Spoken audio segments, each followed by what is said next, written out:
Tisto. Pickles. Alright, okay, I think everything's okay. Ohayo koko. Ohayo koko. Koko. Manya. Maiko testo. Testo. Testo. Maiku no testo. Oh no. Where's my glasses? Hi, kikoeru ka? Anyone out there? Give me a sign. Oh. Huh? Hey? Sudi, you're awake? Wow. Wait. Isn't it early for you? Oh. Wow, ohayo. Ohayo yun. Eto. Where's my OBS? Everything's disappearing before my eyes. There we go. Alright. Okay. Let's go a bit closer. Chok. Oh wait. Nothing happened. Nope. There we go. Ha ha ha. Good morning. Magandang gabi. Ay, bakit gabi? Gabi is night. Magandang umaga sa inyong lahat. Oh, hayo gozaimasu. Oh, hayun. My name is Anzu, and I am an apricot that delivers packages from me to you. And today we continue the curious case of Inak Dreba and the balloon telekinesis thingy-mababu and the harebrained guy and the curse of the reaper and all that. Hi. Hey, good morning from my side of the world. Ito Blue. Hi. Ohayo. Ito Nishimiya-sa. Ohayo. I subscribed to you, by the way. I saw your clips. So. Wow. Hello. Win-win. I like that new nickname. Win-win. Hi, it's been a while. Okay. Ito. I might be a little loony. I don't know. I rarely stream in the morning. So, this is kind of weird. Oh, did you guys know? I don't know if anyone remembers, or for the newer peeps. Do you know that I have like a light screen and dark screen version of my stream layout? So usually you're used to this, right? The dark background and a muted light green. Hehe. Ito. This is actually not the original layout color. You know what it is? Well, get ready for those in darkness. You're about to see light mode.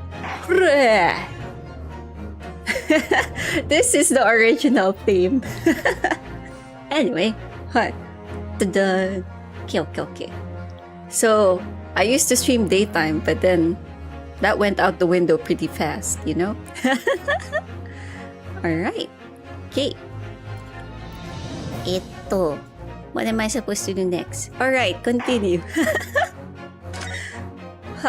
Morning. You guys have your coffee and stuff? Hi. It's good to have coffee. Or whatever you would like to drink. Tea is good too. So last time we found this dude inside the safe right there. Like the one in my thumbnail. Yeah. Skill mo, ohayo!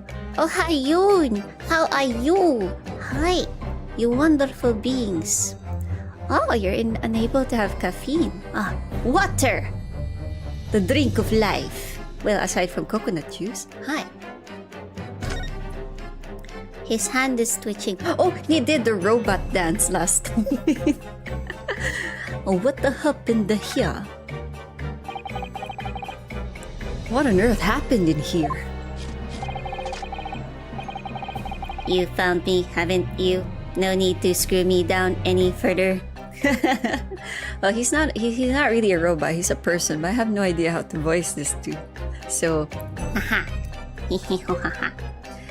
And look, it's a pun. Screw me down. Oh. Yuppie. Mom, I'm scared. Pick me up. This guy is weird. He's like so committed to being an android. I don't know. Or clockwork. Maybe he's not even human. You're waiting for delivery of apricot. You ordered one container but it didn't arrive? What? I shall issue refund. Hi. Oh, it's okay, win-win. I understand the name. There's always the bud, ne?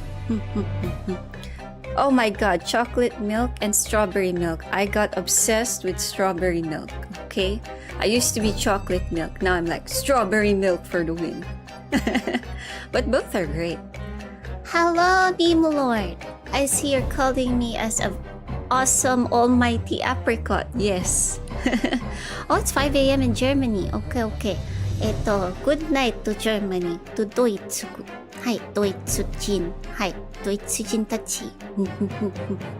Strawberry is blasphemy. Chocolate is superior. No! Ichigo da! We can live in coexistence. Yes, both chocolate and strawberry. We can live in coexistence. We'll have a peace treaty of just being both awesome. Yes. Hi. Oh no, there are anti-Onesan rebels. Well, if you give them more stuff, they'll fall in love with apricot soon and then they'll be one of us. Yes. Oh, peace treaty agreed? Oh, arigatou gozaimasu. Peace. Everything in here is precisely what it seems. What? Yeah, well, we'll be giving it a thorough going over, don't you worry, Grandma.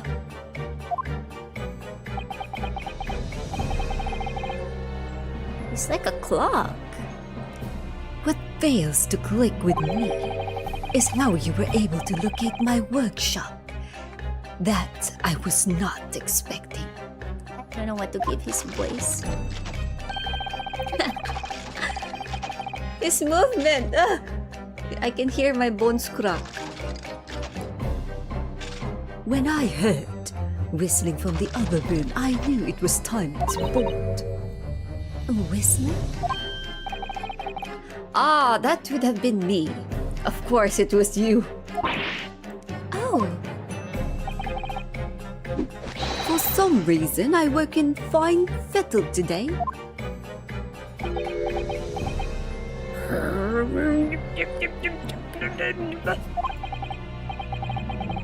No words, just tightly squeezed chips. Wow, squeezed chips. That doesn't sound tasty, squeezed chips. Clearly, I must have a screw loose then, as I couldn't remember the combination for the safe. And another one loose, as I couldn't remember on which piece of furniture I'd written it down. Wow, he has amnesia. Dementia. We also found... Oh, this is Ryunosuke, lol. We also found a rope over the wall. Yes, I had hoped to exit through the skylight, but sadly, the rope was too short. So, I then set about searching for the combination code to the open safe. I had to open the safe. Oh god, I don't know how to read in the morning. And burning the incriminating blueprints, don't forget. Regrettably though, you failed to retrieve the head from the balloon among the rafters.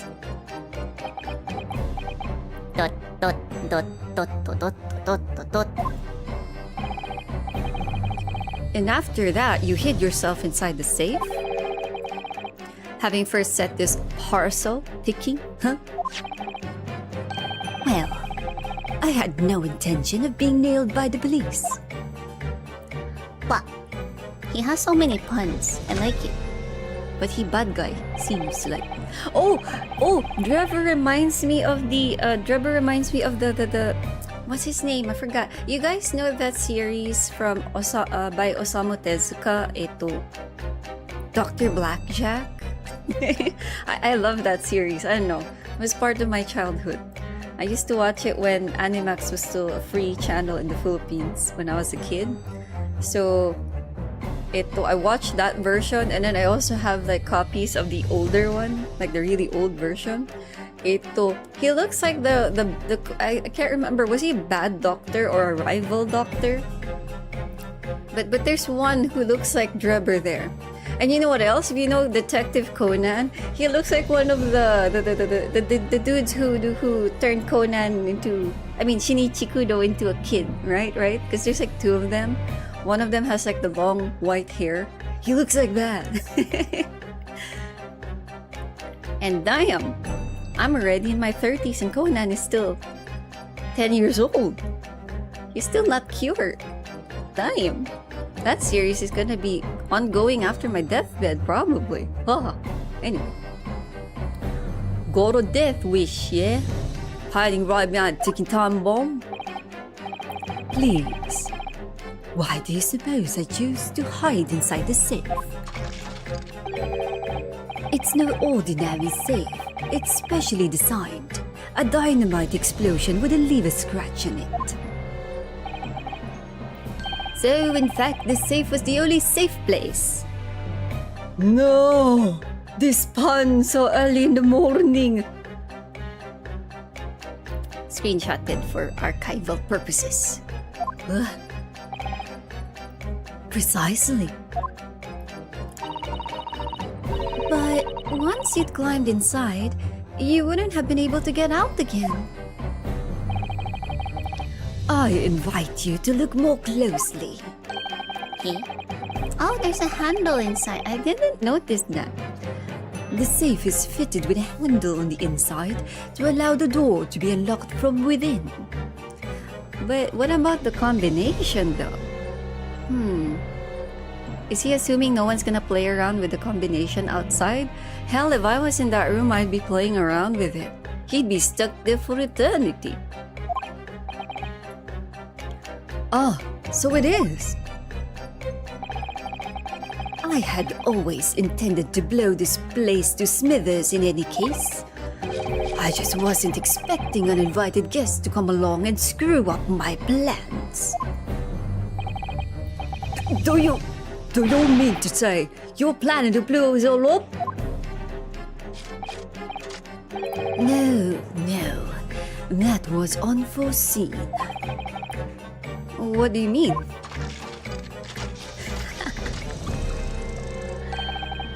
Oh my god, he would fit right in the Disney ride. It's a small world after all. Like, imagine going through the boat. Because for those who haven't been there, it's like a boat. You go through like a river-esque thingy ride. And then there's like different animatronic dolls of children from different ethnicities and countries. So imagine there's like this big, tall, long, white-haired animatronic at one point, and he's just doing the robot dance, and you're like, it's a small world after all. It's a... That would be so...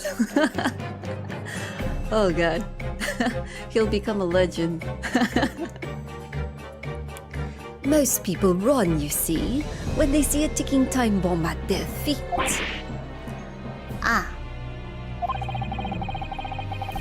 I calculated the time required for retreat to a safe distance and set the device accordingly. But your seemingly endless discourse in here threw a spanner in the works. Gregson is just, I'm so done. I'm so ready to go to Paris already. I'm ready to move out of here. Is something wrong, Gregson? Do I have something on my face? Besides the usual eyes, ears, nose, and mouth?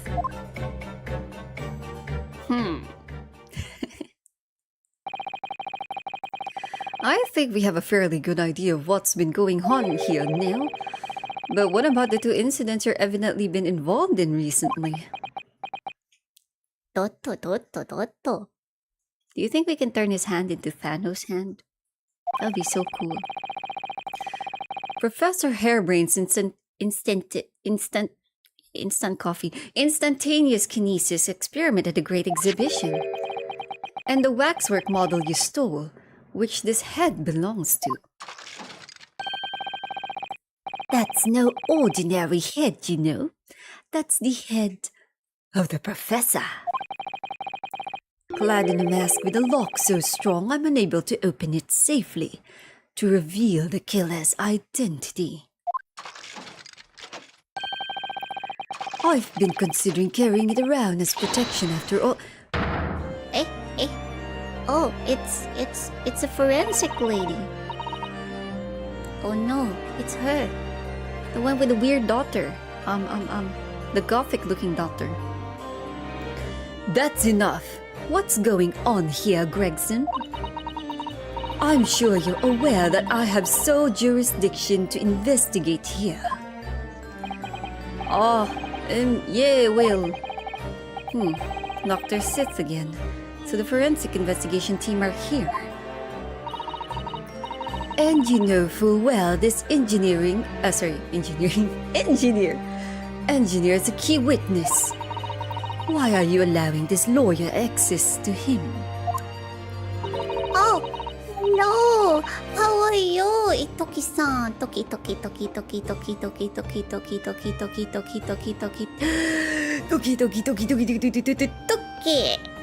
Hello, how are you? How are you? Has been things great? Hold on, wait. Is this you? Ito. No, I can't say real names. But is it you? Hi, is it you? I have amnesia. I haven't been back in streaming and everyone's ito. Username sometimes change. So I'm like, is it you? Iro-sa! Hi! How are you, Iro?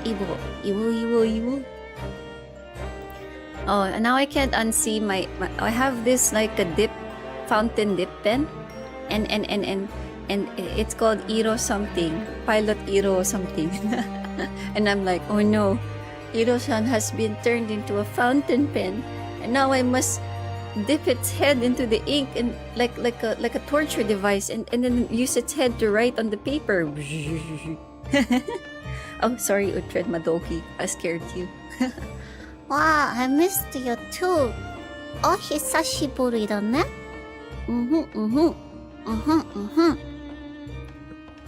If Lord Strongheart knew of this, you'd be finished. Oh no, Strongheart. Greggy, don't feel bad. I got you, Greggy.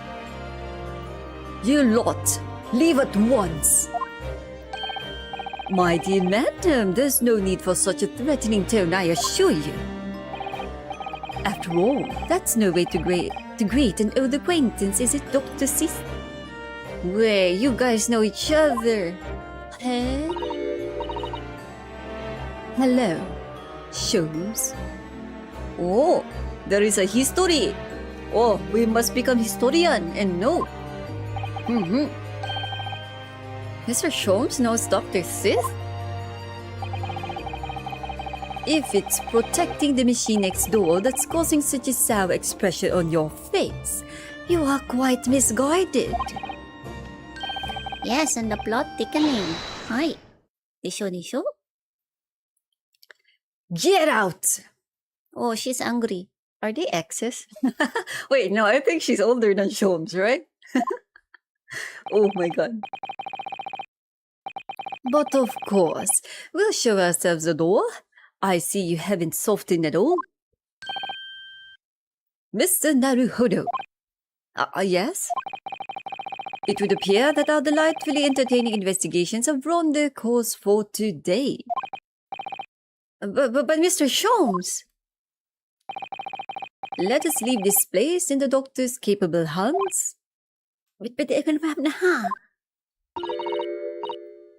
I said get out now!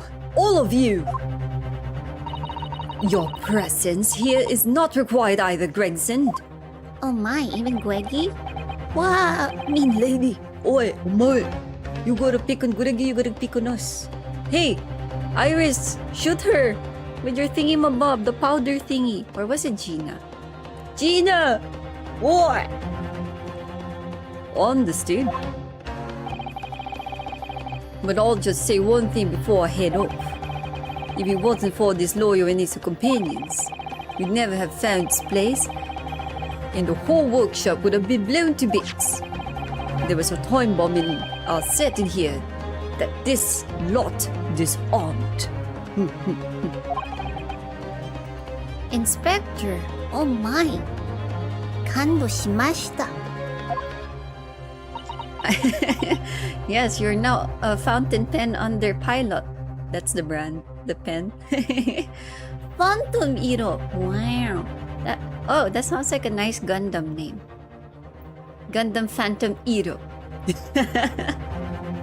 Oh my god, Iro-san, you need a whole robot of yourself. We need it. It's a need. Custom build, yo. Kinda sus. I have a little theory because of the attitude of this forensics lady. You know how like in old cases, sometimes it's either the detectives themselves or the forensic scientists, quote unquote. Well, I mean, it happens also in modern day, right? Like they do some mekus, magic, you know, like do some shady stuff. Yeah. And then it compromises stuff, you know? I have a feeling she might be like that, but hopefully no, because that would be so sad. Yeah. Oh, Robin. Robibi. I call you Robibi. You are hereby knighted as Robibi. Good morning from the other side of the ocean. Wow, sugoi. Hi, hi. Which ocean are we talking about? Alright, where are we? Ah, see. And they both have white hair. Do you think they're related? Father and daughter? Or siblings? The Pacific Ocean. I'm going to guess you're from the western side of the world. Am I right? Because I'm from Asia, so if it's from the other side of the Pacific Ocean, then the west. Hi. Americanus or Europeanus? Yes. Oh my god, he's doing the kukuku laugh. I love that. That's like Kururu from Keroro. Do you guys know that series? I love Keroro and his friends. My favorite frog is Dororo, followed by Keroro. And then Geroro. Tamama is my least favorite. I'm not into that kind of character. Kururu is kind of cool, but creepy. The western coast of Amurka. Naruhodo. Oh, I have like this. I bought this several years ago. I just found out when we moved stuff from the old house. I have like this samurai or something like that, Gundam-ish. Well, it's not a Gundam, but you know, like robot thingy, plastic model, and it's the Geroro. It's the Keroro frogs. And you know, you can put them together to form like the big robot. You have a Keroro robot too? Oh, sugoi. Maybe it's the same one. Oh, you have it. Yes. Yeah. Because our old house has been sold a few months ago. So we were moving out all of the stuff we owned there. And then I found it. I was like, oh, I forgot about this. Yeah.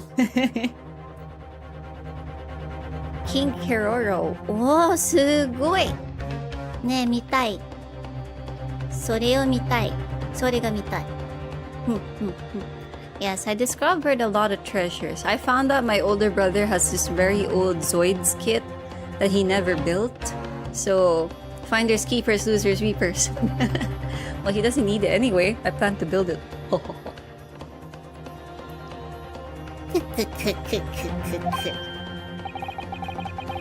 Something given you choco has it, Reba. So sorry. Didn't mean to offend. You're quite right, of course. You did disarm the time bomb, didn't you? Yeah, Vegino! Oi! Throw it through the skylight or something. Give it to Drebber. Wait, no, he's a key witness. Who's disposable in this room? Oh! Yes, you did disarm that one. Eh? What are you... That what? You mean...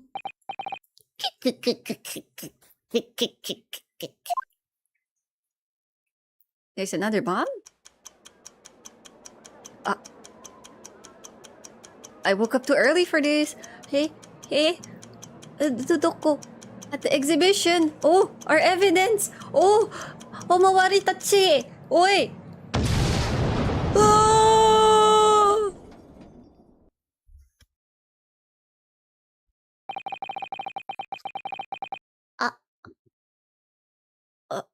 Oh. I hope they live. It was an hour later that we learned the news of the enormous explosion that ripped through the experimentation stage at the Great Exhibition.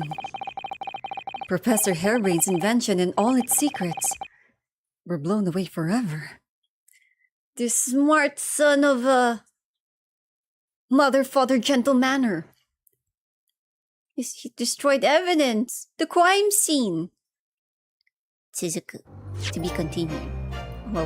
Don't worry, we're continuing this. Where did I last save? Doesn't matter, just save anywhere, Anzu. Let's go. Ticka, ticka, ticka, ticka, ticka, ticka, boom! And then, kacha! Dead. Eh, nani? There we go.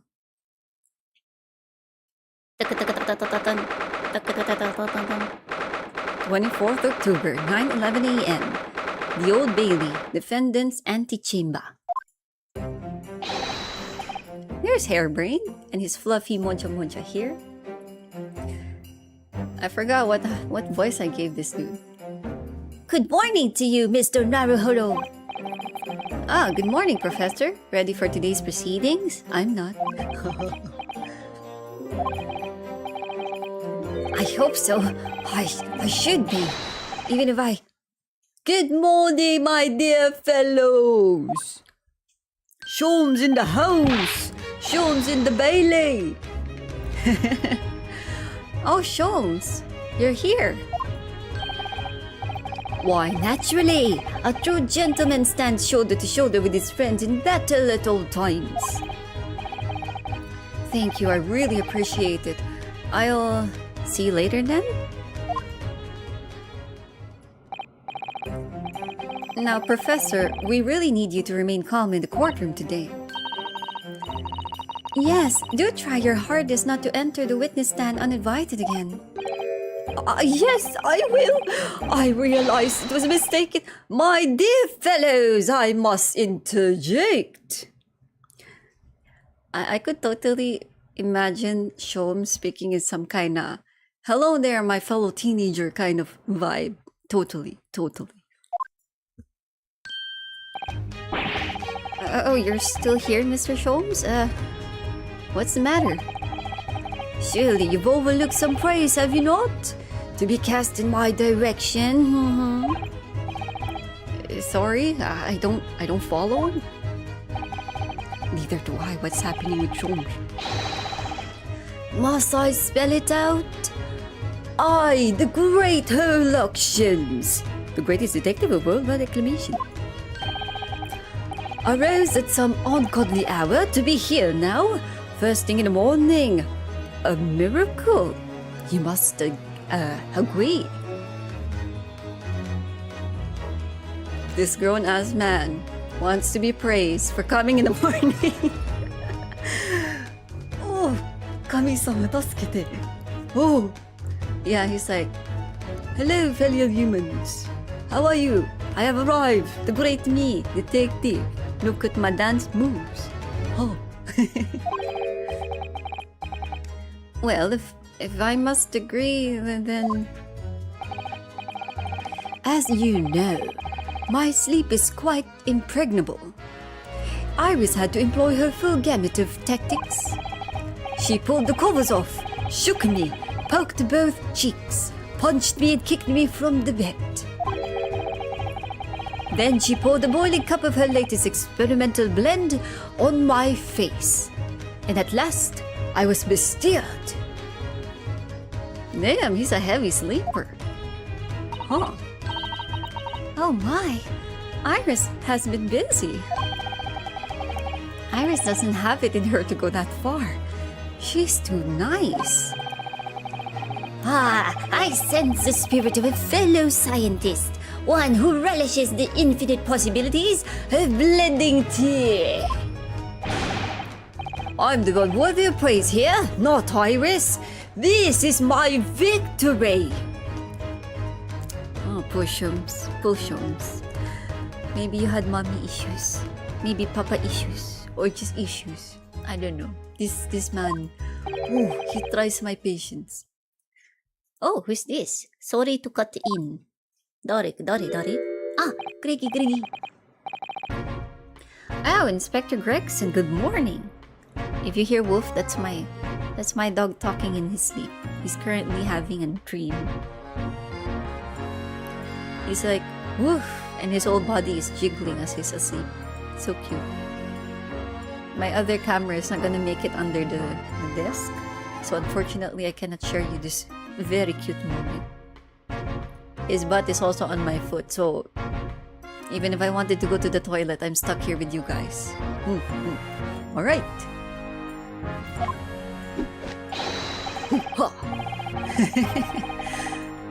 Gregson, my dear fellow, why the grim expression at this delightful early hour?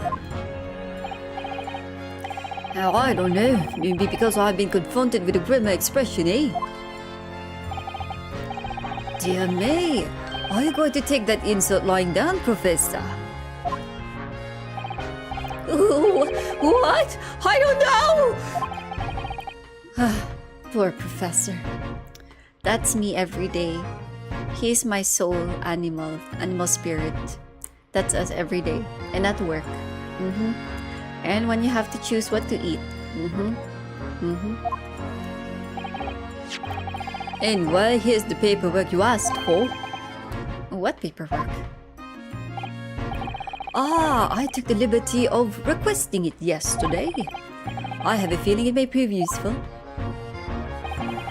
You wouldn't believe the hoops I had to jump through to get this brought out of the archives. It's the professor's autopsy report. That mass murderers? Wait, I want to look at this. She's. YouTube, don't censor me. I said she's, okay? She's and cheese is the same. It's Cheez-Its. Yes, it's Cheez-Its. I said nothing cursing. Yes. Oh, I'm at the mercy of YouTube. Okay. Yeah, I'm pretty sure this is a reference to the, what do you call that? Iron Mask story, right? Wasn't that a movie that starred Leonardo DiCaprio? I mean, there's like an actual story, right? I think it's a legend or something. Or I think it was a discovery that there was a prisoner with an iron mask and they just never knew who it was. And then Leonardo DiCaprio, I think, had a movie about it. And then I think in that movie they made him like the other prince or the twin or something, or the real king, something like that. I have a very faint memory of it. So, Man in the Iron Mask by Alexander Dumas. I'm so sorry if I can't read the last name. This lock does look very strong, doesn't it? There's definitely no way you could remove the mask yourself if it was put on you. What a terrible way to treat someone, even a convicted criminal. Oh, there's the reference. I know, it's starting to make me livid actually. Mr. Naruhodo, please. I mean, just think about it. Imagine if you had an itch on your cheek all of a sudden. You'd be utterly helpless. Oh, he has a point there. If you have an itch on your face, you just have to bang yourself on the mask. Oof. Oh, but what if there's a space before it actually touches your skin? Oh, that's torture, my dudes. I'd pour water in my mask just to make the water scratch it for me. Yappe. Well, yes, that's true. But I'm not sure that warrants quite so much anger. Oh. Right. But it does! Imagine being so itchy. At least you can still poke a finger maybe inside the eye hole. But ooh. Pen. Oh, can we examine this? Oh, Royal Society. Oh. There's a little metal clock here. Look. Fostering burgeoning. English. I'm burgeoning. I don't know. I can't read. Burgeoning talent for the future of scientific discovery. It seems rather ironic, doesn't it? But clearly, Mr. Drebber really was a very talented scientist. Oh, scientist. I'm a scientist myself. A scientist of spices that's put onto meat and cooked. It's the old quinoa. No wonder everyone has to hold still. What a wonderful machine. You really love contraptions like this, don't you? Fill it with water mixed with sand? Oh my god. There was actually an account of a man in an iron mask, but it was a mystery to who it was. So the author decided to raise the possibility it was the brother of the King of France. Oh, so I'm right, there was a story. Because I got introduced to the Iron Mask movie, and then I kind of, Googled about it, if it was a real story. And yeah, I read somewhere that it was an actual discovery, but they never really found out who it was. So most stories afterwards were just works of fictions on their guesses who it might be. Yeah. But imagine if it was. But then again, they could probably do a DNA test, but maybe the DNA is not viable anymore at this point. Or is there even any DNA left in that? Maybe. Shiranai. I don't know. Shiranai ne? Oh yes! Anything mechanical I find absolutely irresistible! Ne, Susato-san, What do you think of Drebber then? He's part mechanical as we can see. Almost irresistible, surely. Well, whenever I see a pocket watch, for example, I can't help myself. I simply have to take it apart. Oh, naruhodo. That's worrying.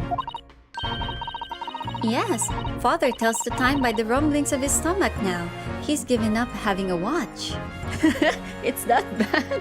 Oh my god, my girl. I mean, your poor father needs a watch, man. Poor Professor Mikotoba. Poor Professor. Oh, wait, there's blood. Look, Mr. Naruhodo. What is it? On the bellows, just here, there seem to be some very dark red stains. Yes, you're right. It looks like blood, actually. Oh my! I'm sure it's not what you're thinking.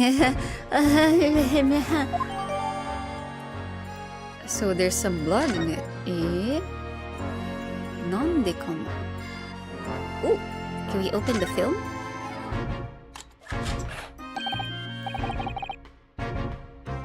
Oh look, the cover came open. Yes, now there should be a glass plate inside. You have to change the plate with each new photograph you want to take, you see? If they can find a descendant of a man from 10,000 years ago, it would be possible, but the body would have to be preserved just right. Yeah, exactly. That's why I was like thinking all of a sudden, well, there might not be any live DNA left to, or maybe like enough amount to use to discover who he is. Is something wrong? There's no plate.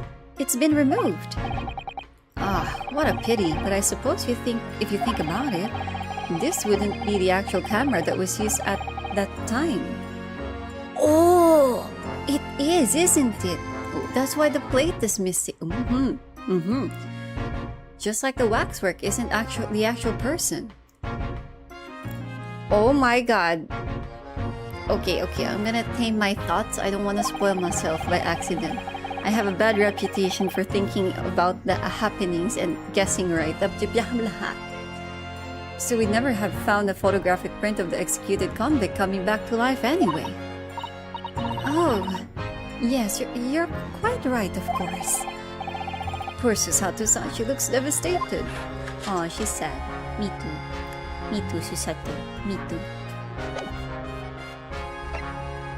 And that's the glass. Well, that's probably from the crystal tower. Wooden bird cage. I don't remember if we looked at this. Oh yeah, we did. There are check marks. Okay, okay. That mass murderers who killed 5 members of the aristocracy? He was found guilty in a closed trial 10 years ago now. He was hauled on the ropes. And he was quickly executed soon after the trial. It's all in here. You got the killer's autopsy report. I don't know what to say. Thank you, Inspector. Did it, Inspector Gadget. I'm so sorry, I have intrusive thoughts today. It's the morning. This is wild Anzu. Yes, much obliged, Gregson. Watson? As lowly locked at the yard are just doing what we can. In the shadows of the great Detective Sholmes, of course. My corgi is adorable. Oh, thank you very much. Yes, he is adorable. He got fatter though. He's currently at 18 kg. So, hopefully I'll come up with a diet plan and yeah, start some exercise within next month. It's getting harder to carry him. Well, of course I don't want him to be sick in the future. But yes, he's very cute, cuddly, and very clingy. So, yeah, sometimes he makes a guest appearance. Sometimes he's barking in the background. Sometimes he's talking to chat. Sometimes he's arguing with chat because I'm being taken away from him because of the stream. Happens a lot in Twitch. Well then, Professor Herbrain, this is it. Today we're going to lay all this to rest at last. I wish you the best of luck, Professor. I suppose he'll be in there today, will he? Draper. Yes, we expect the prosecution to summon him as a witness. I'm still amazed that you managed to find him in just one day.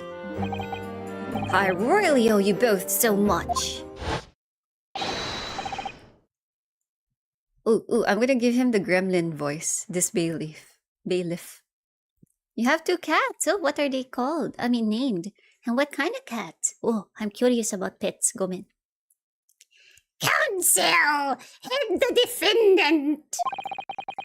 The trial is about to resume. Kindly make your way into the courtroom at once. Sounds about right if Gremlin Anzu was an officer. This is it then, the final chapter. Funny, my heart's racing a little. I've not felt this before, actually.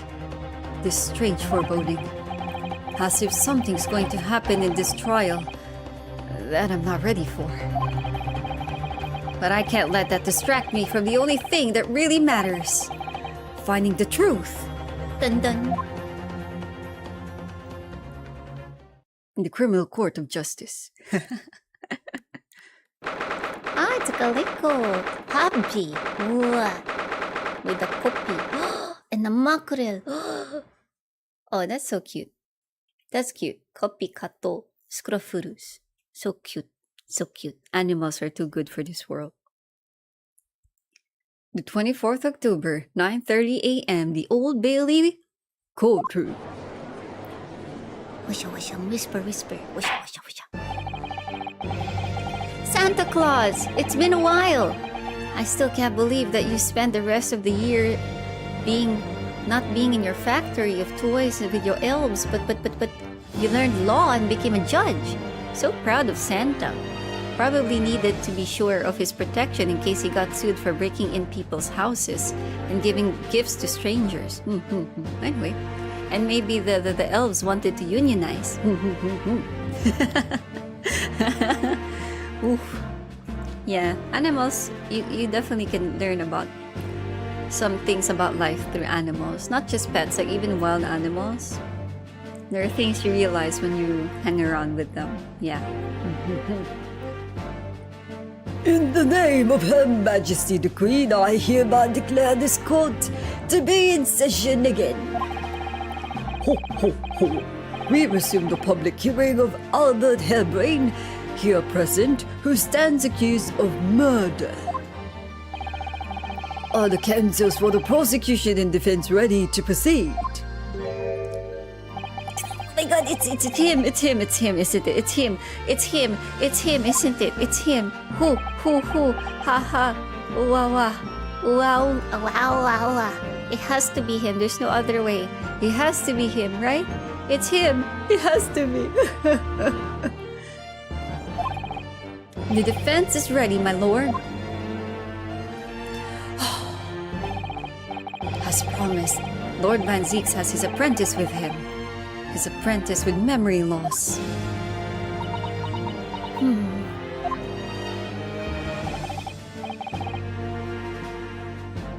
If I may, Lord Van Zeeks.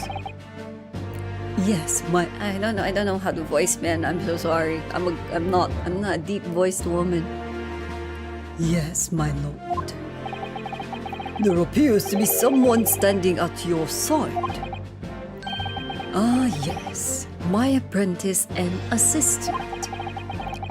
The prosecution believes today's proceedings will see the complexity of this case rise considerably. And here comes the alcohol. Oh, that's new. Whoa! They made him a wine bottle opener. I am impressed and sad at the same time. He has been demoted to bottle opener.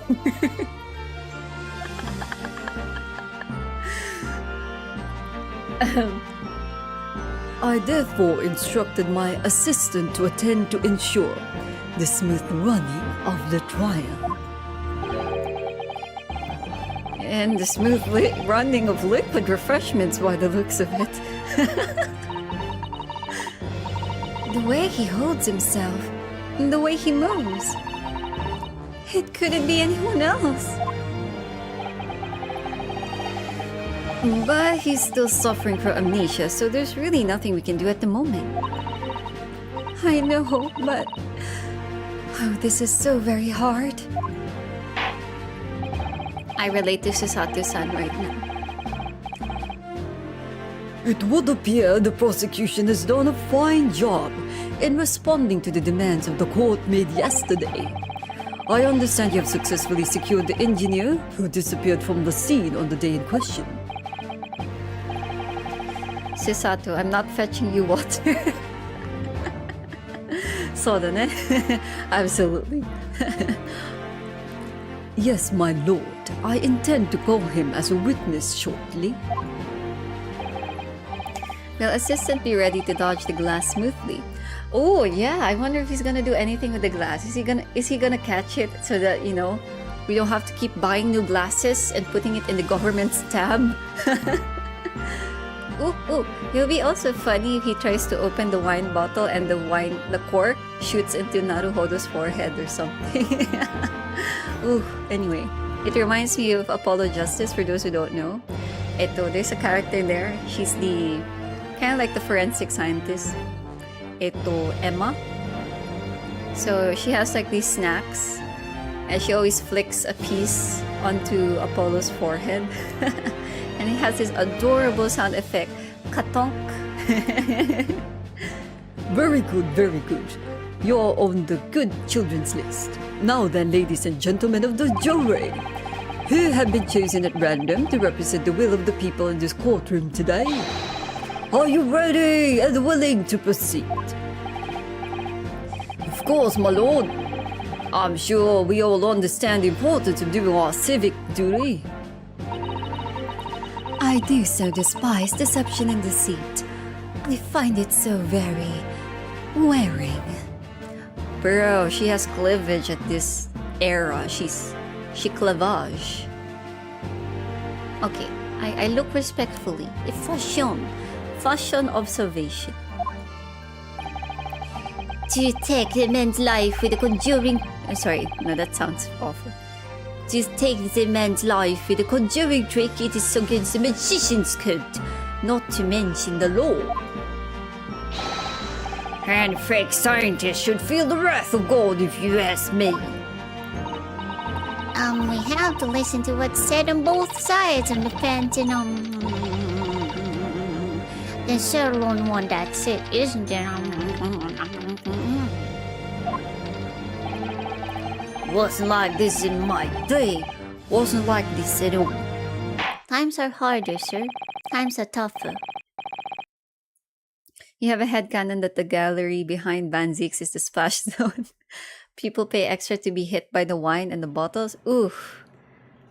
The public is surely going to pay extra to be hit by Van Zeeks. I'm absolutely sure. They probably have a medieval eBay version, you know, like a black market of stuff. And probably one of the broken glasses or even just a shard is fetching a price in that market, you know? I'm pretty sure. And the whole bottle, if intact, gold dime. Definitely. Maybe some of them are like keeping it as a memorabilia in their house. You know, there's like this glass box with just the bottle and has a plaque in silver. Van Zeek's bottle. With the date. If all parties are ready to proceed, you may begin, Lord Van Zeeks. Before I do, my lord, there is a report I must read to the court. Hey? He's pulling an Edgeworth. Damn! He's fulfilling the assistant role so well. Yesterday, at the Great Exhibition Grounds, the evidence of primary importance in this case, the super high voltage instantaneous kinesis machine, which was installed on the experimentation stage, was deliberately destroyed in an explosion effected by an unknown person or persons. It was what? Sir, put that gun down. Oi, that better not be loaded, sir. An explosion? This is an outrage!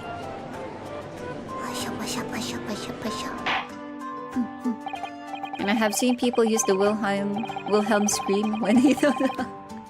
Oh, that's hilarious. Oh god, that's hilarious. Yes, I heard this grave news yesterday. Scotland Yard submitted a report to my office in the evening. His employee must be an elf. I read that the machine was blasted to smithereens and the wreckage reduced to ashes in the flame. Ashes to ashes, dust to dust. I have here a photographic print of the scene taken in the wake of the explosion. Wow, it's totally gone. It shows what little remains of the machine. Yes, a terrible business. Har, har, har. The bay leaves are more like bay elf. Yes, bay elves. I love it.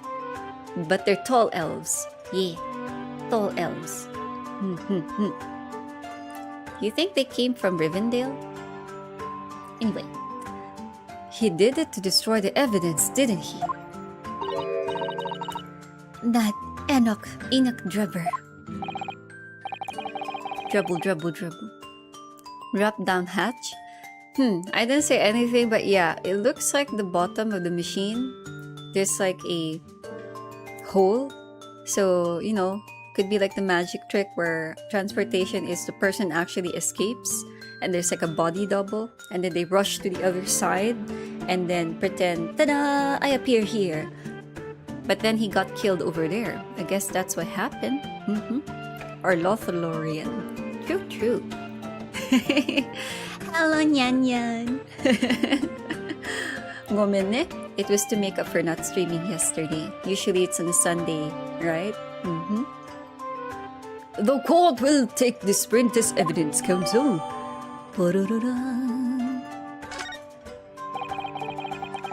Late yesterday afternoon, the protection afforded to the machine by the Special Dispensation for Scientific Experimentation Equipment Act was revoked. Hi, good morning. Good morning. Hi, Ohayun. Magandang umaga. I can't forget. I can't believe I forgot my own language. Magandang umaga. Hi. Good morning. Pasyaw. How do you guys say good morning in your languages?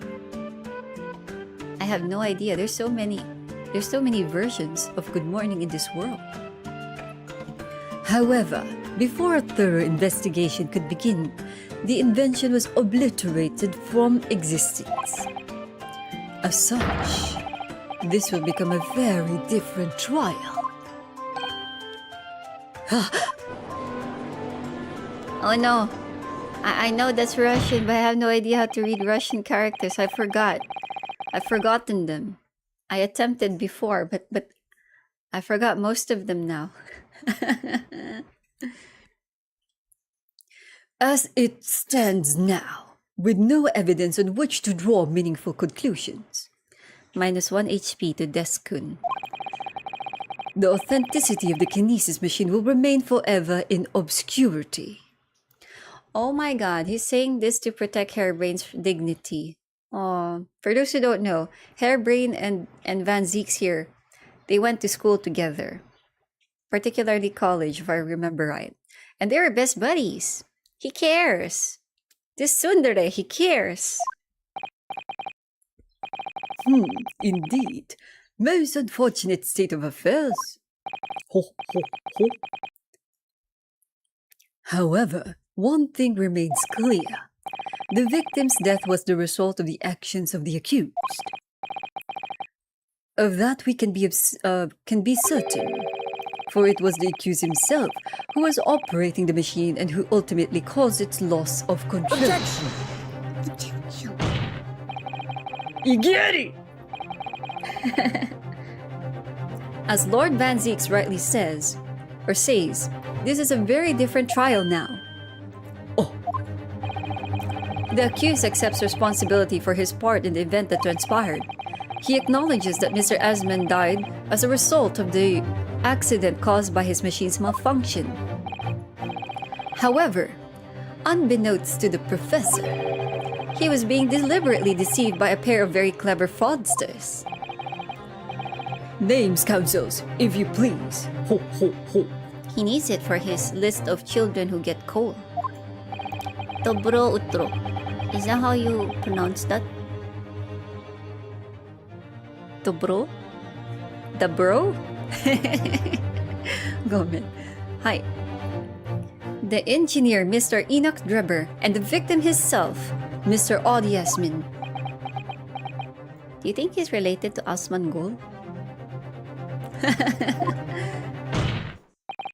Almost perfecto. So desu. So what exactly were these two men up to behind the defendant's back? The defense intends to expose that information, thus establishing the unequivocal innocence of the defendant. Whisper, whisper. Mocha, mocha, mocha. Whisha, whisha, whisha. Thank you, counsel. Ho, ho. The positions of the prosecution and defense have been clearly stated. Lord Van Zeek, summon your first witness, please. Ho, ho. At once, my lord. The prosecution calls the engineer, Mr. Enoch Dreber, to the stand. To the stand. Stando. Jojo. State your name and occupation for the court. Name, Enoch Dreber. Occupation? Hard to pin down, I would say. See that black monocle? Yes, what if... Oh, you too? I had exactly the same feeling myself. Your file indicates that you are currently being investigated in connection with another case. By the way, why are our apricot today undercover? Because I couldn't find the other glasses asset that made me look smart, so this was the closest thing I had. I even had my nose prosthetic, as you can see. Big nose. Big nose. The theft of a waxwork model, is it? A most extraordinary sounding business. But that has no bearing on this trial. I assure you. Leave it from your mind. You're familiar with the public experiment carried out at the Great Exhibition some days ago? The accused super high voltage instantaneous kinesis demonstration. Ah, yes, you could say that. I am aware of it. There was a terrible accident, wasn't there? Oh, Kazuma-sama! It was you, Mr. Drebber, who constructed the vast machine used in the experiment. Or so our investigation indicate. Can you confirm your involvement? Yes, I constructed it. In precise accordance with the blueprints, that's all. Then the court will be very interested to hear your thoughts about the machine, I'm sure.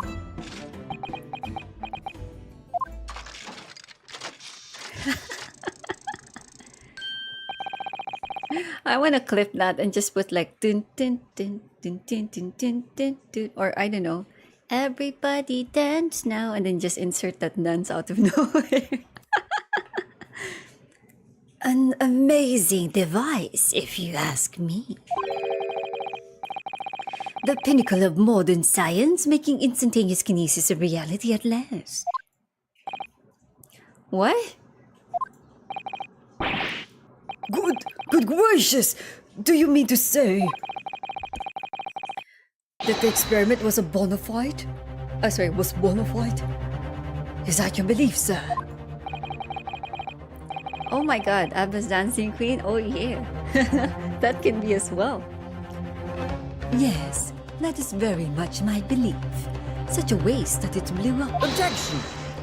Yawi! But we've already established the machine was nothing more than a prop for an elaborate conjuring trick. Objection! You've established nothing of the sort. All that was shown during yesterday's proceedings is that the same outcome could have been produced by means of stage trickery. The defense merely proposed the method and demonstrated its feasibility, nothing more. But... Oshiri. We've procrastinated long enough, I feel. Ho, ho. Witness, you will now give your formal testimony. Ho, ho, ho. Decided to go with English voices for a change? Yep, for a change. I looked at the mirror and started the change in me. Yes. We went to Ego, English. About the machine that you constructed for the purpose of the demonstration at the Great Exhibition. Ho, ho. He's interested to know so he can upgrade his sleigh for December. Mr. Santa Claus Judge. Yes. Understood. Understanding. Oh my god, what song was that? Tick tock, da da dun, da da da da dun dun, tonight, da da dun, da da da dun dun. I just hear that around my college back in the day. That can be, right? That would fit his motive, that song. I don't remember who sang it and what the song was about. I just know it just played around in events. The kinesis machine. Kinesis no kikai. I met the young professor approximately 1 year ago through Mr. Asman's introduction. He provided me with the blueprints and I constructed the machine to his precise specifications. It was no trick. If the whole show was a fraud, it would have required a body double. Tell me, did the victim have a twin? All the spectators saw the birdcage appear above their heads and then crash headfirst into the crystal tower. A terrible accident, I grant you. Perhaps the science on which the machine was built was flawed somehow. Oh, you know it? But you can't remember the name, right? It's just a song you hear a lot because it got popular. Santa hands out coal and guilty verdicts. Oh no. Remember the sleazy bastard guy? The case with the carriage? Santa gave him so much coal that the assassin was able to burn him up. Damn. Body double? That goes without saying, surely. To give the impression that something has moved when in reality it hasn't. It's a basic conjuring principle. The deception cannot be achieved without substituting the original with a fake at some point in the performance. But would I be right in saying you haven't managed to establish anything along those lines?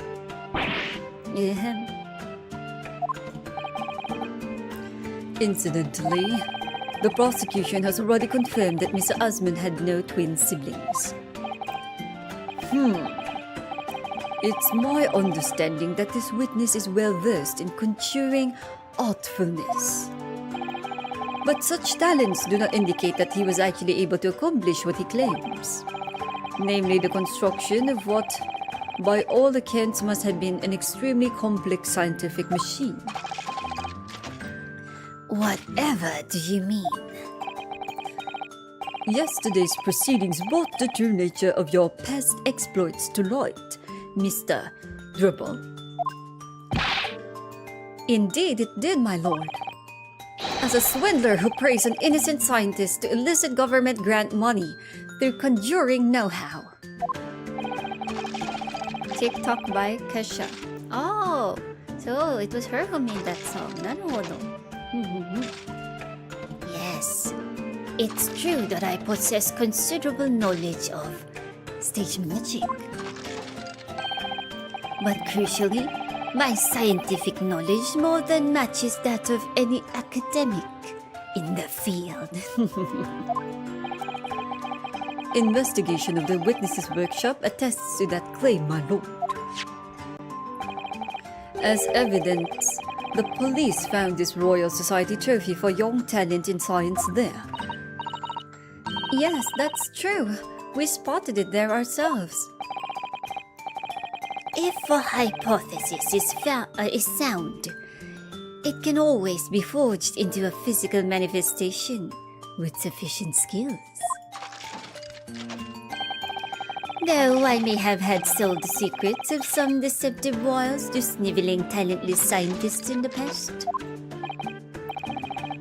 Would you therefore assert that the explosion of the machine was an unfortunate accident or, of course, a deliberate act of murder carried out by misuse of the science? Yo, baby.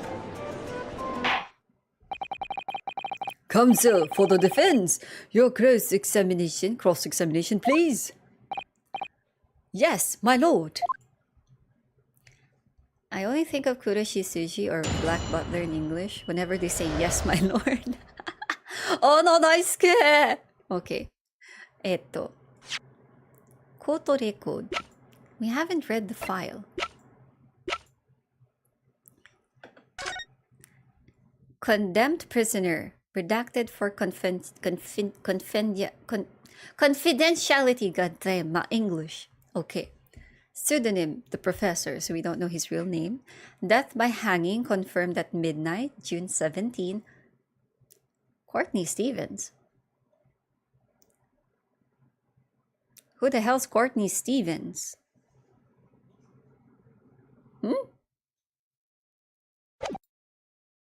And was that it? Is that all? That's the only page. Huh? What kind of autopsy report is this? What the hell? Oh, wait. What's the key for people? Don't we have someone named Courtney?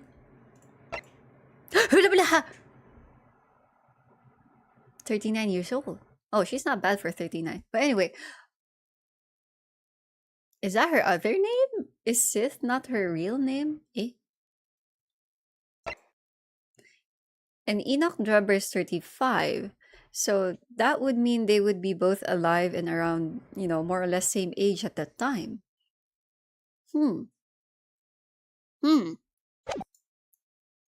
Nani sore? Dun dun dun dun dun. Hold it! Chupa, chupum, chupum, bum bum bum. So, you were already acquainted with Mr. Asman himself? Not really. By chance, I'd seen his name mentioned in the papers, that's all. But I had no interest in his private affairs. If he was an unscrupulous investor, it was no concern of mine. As long as people pay their bills, I take up my tools and construct what they ask for. So why did Mr. Asman approach you in particular then? Who can say? I presume because my name is associated with excellence in engineering. Not to mention excellence in fraud.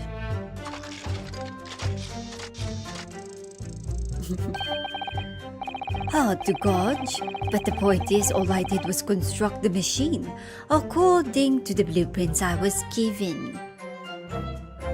Wait a minute.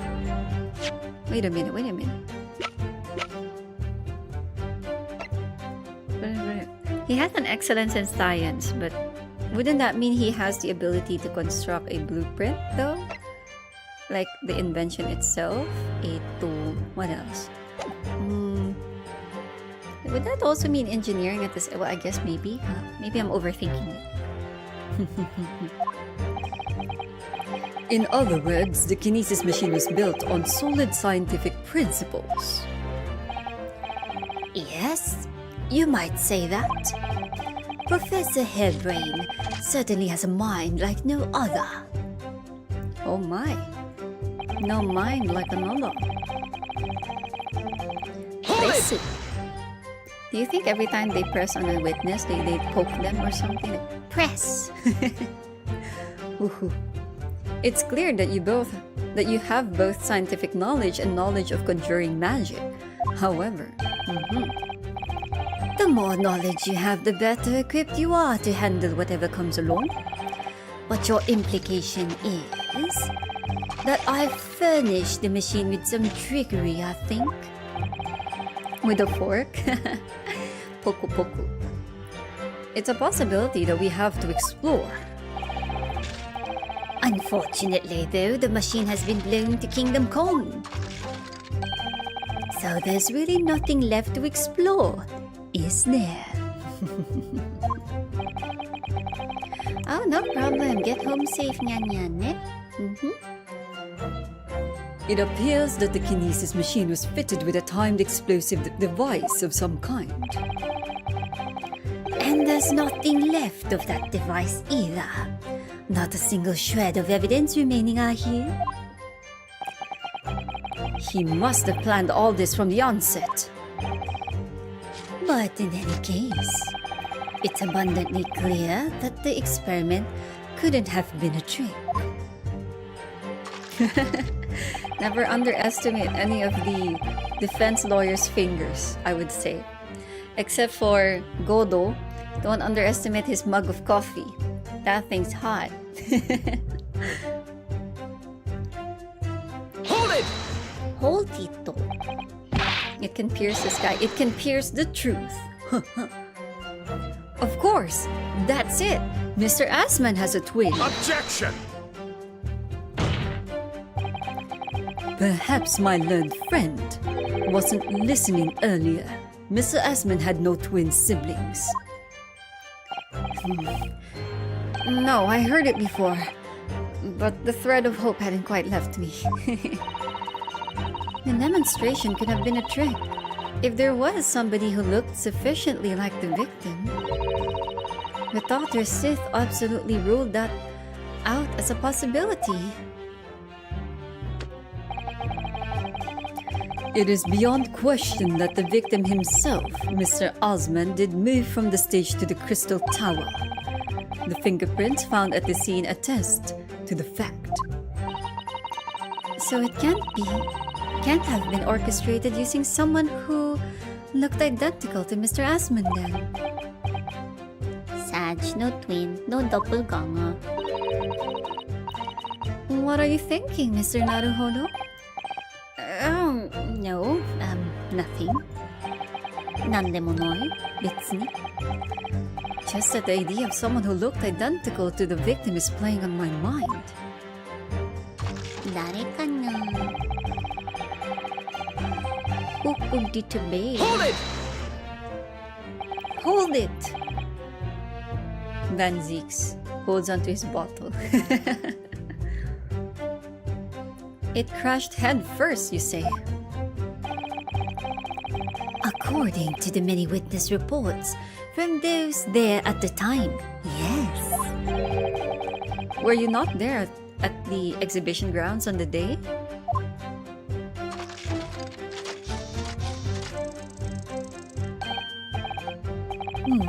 Unlikely. I rarely leave my workshop.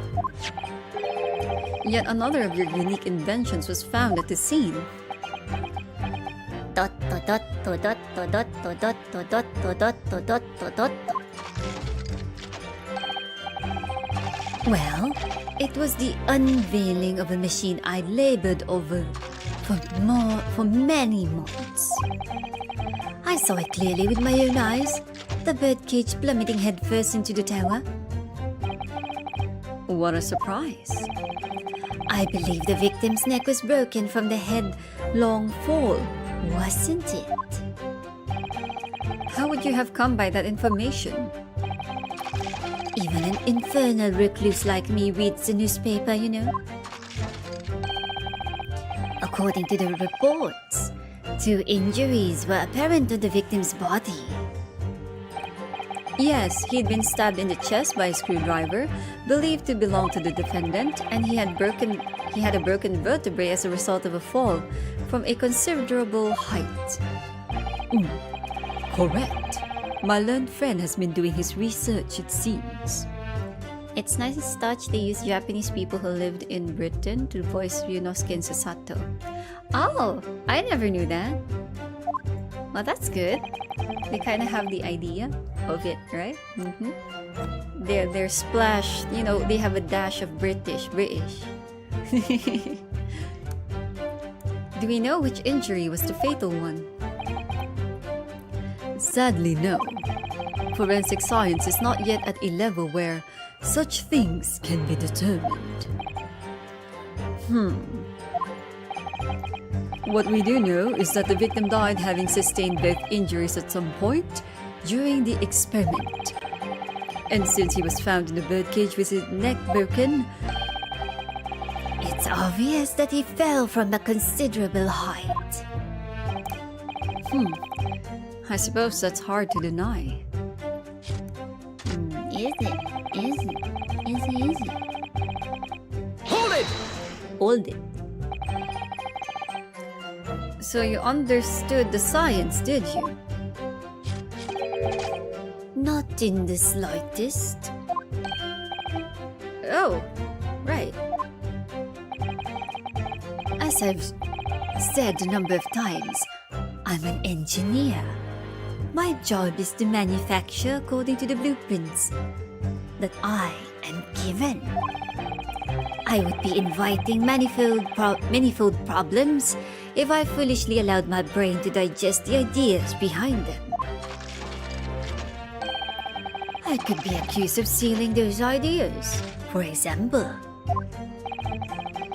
But how is it possible to construct a machine without really understanding the principles it relies on?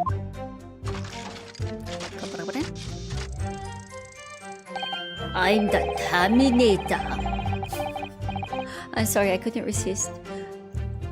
Well, you're practicing law without really understanding the principle it relies on, aren't you? A very good point. Stand up for yourself, Mr. Naruhodo. The point is, the experiment resulted in instantaneous kinesis taking place. As such, the science must be sound. Yes, and really, experimental results are all that matters when it comes to providing a hypothesis. What if each time when Naruhodo goes with a hold it, he mean his beer? Hold my beer! This guy's spitting some bullcrap. This guy's statement sus. Hold my beer. Hold my sword. Ooh, I can imagine. He's certainly very sure of himself. What do you think, Mr. Naruhodo? Well, now that the machine has been completely destroyed by yesterday's explosion, it's going to be impossible to argue its authenticity one way or another.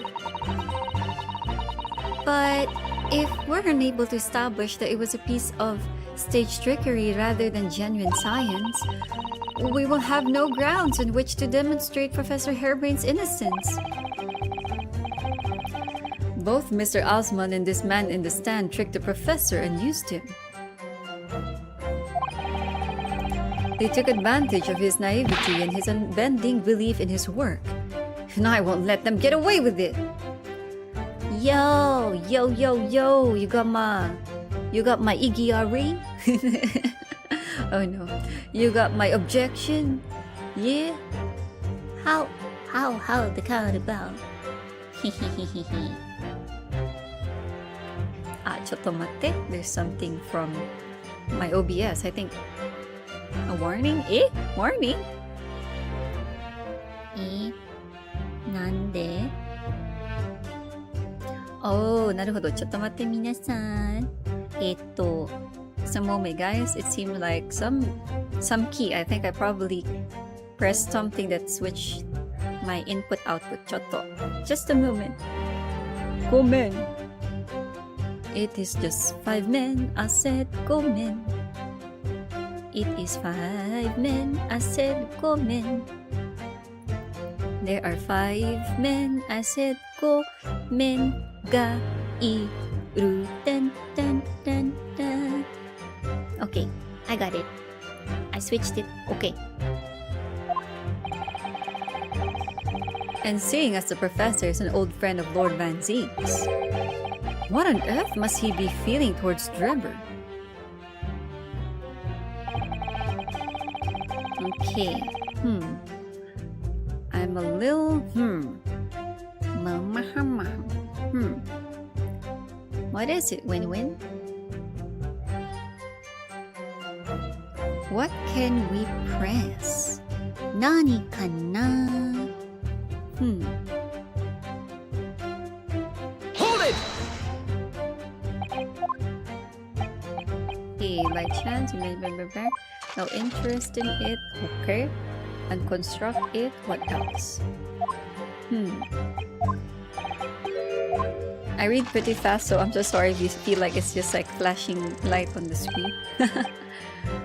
All he did was construct it. That seems to be the case, right? Okay, let's take a look at this. See, there's a hole, so yeah, maybe he just went through there, and then, yeah.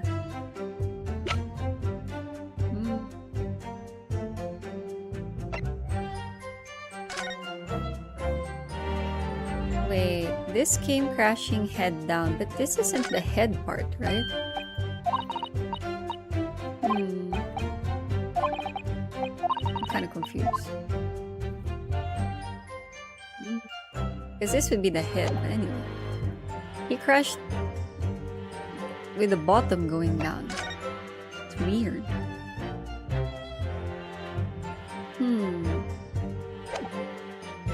Nani kana, nani kana.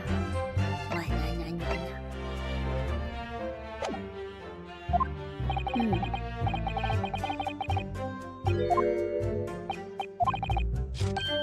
What could it be? But I'm right? That wasn't the head part of the cage. Do you think we should present that?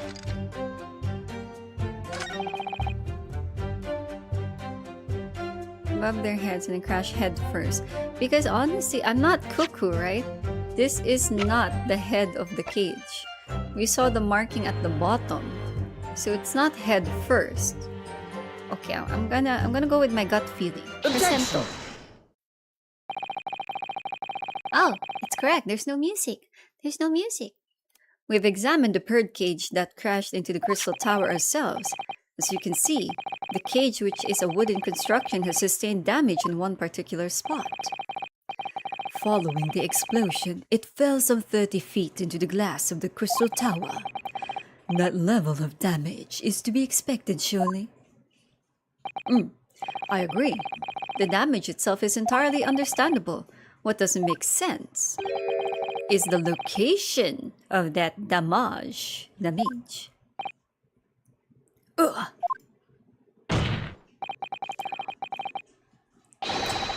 All the breakages in the wood are at the base of the bird cage, not the top. What are you saying? That's the opposite of where they should be. Ho! That's right, my lord. The birdcage that was at the scene is damaged at its base.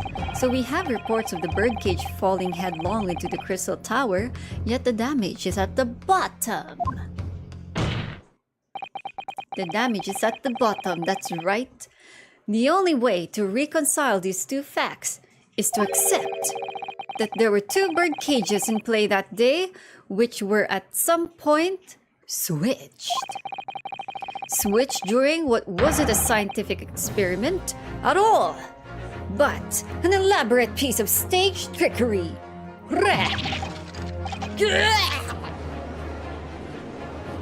Oh, that was a pretty convincing yeah. Good gracious! Explain yourself, witness. Ho ho! Well, If we examine the facts, there's only one logical conclusion we can draw. The damage on the base of the birdcage clearly indicates that it crashed tail first into the tower. Objection! Objection. If you are weak. by multiple witness reports claim it fell head first. The birdcage materialized in the sky next to a balloon flying over the stage following a spontaneous explosion at an altitude of some 60 feet above ground level, which is approximately 18 meters. I forgot if you spell meters that way. This is the British spelling of meters. The American one is the TER ending.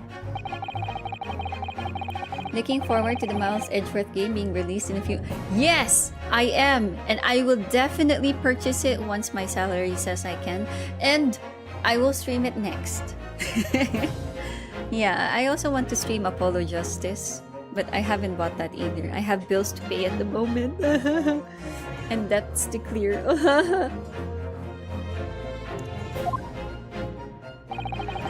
Witness reports amid such chaos are notoriously unreliable. Objection!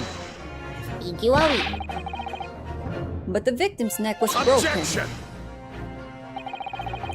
He plummeted 30 feet inside a heavy wooden cage. However he fell, it would be unsurprising to find one or two of his vertebrae crushed.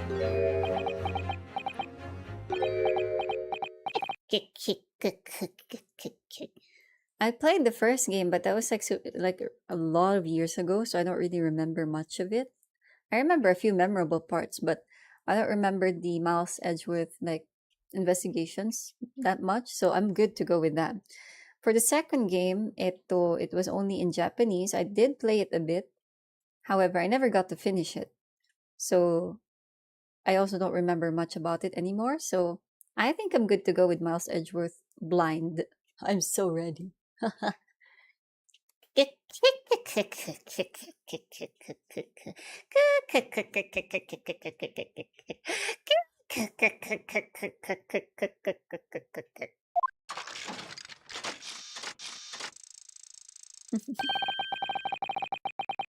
riveting scientific analysis of events from the prosecution there.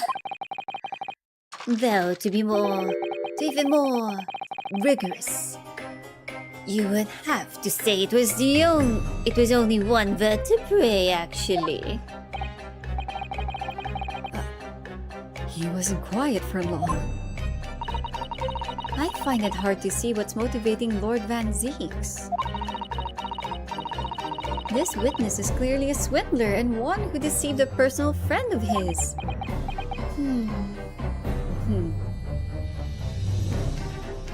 Yeah, there was a fan translation, right? Yeah. So, I wonder how the official translation would be. Especially with the names. I wonder what the official names would be. For Apollo Justice, I still remember the main story, like, about the characters. But the cases themselves, I also kind of forgot some of them already. So, I'm okay also with playing that. And I'd like to see how they upgraded the look of the game. Yeah.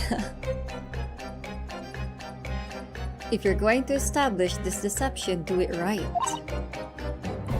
Sorry? I feel like that's the undertone here. Oh, yes. And there's one more point. The defense appears to have forgotten. It obviously wasn't a trick, as a certain truth very plainly demonstrates. What? What? It seems to me that the cross-examination had better continue until we resolve this matter. Mr. Drebber, you will amend your testimony with details of this truth. Of course.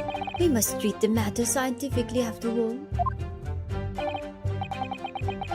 I nearly had him there.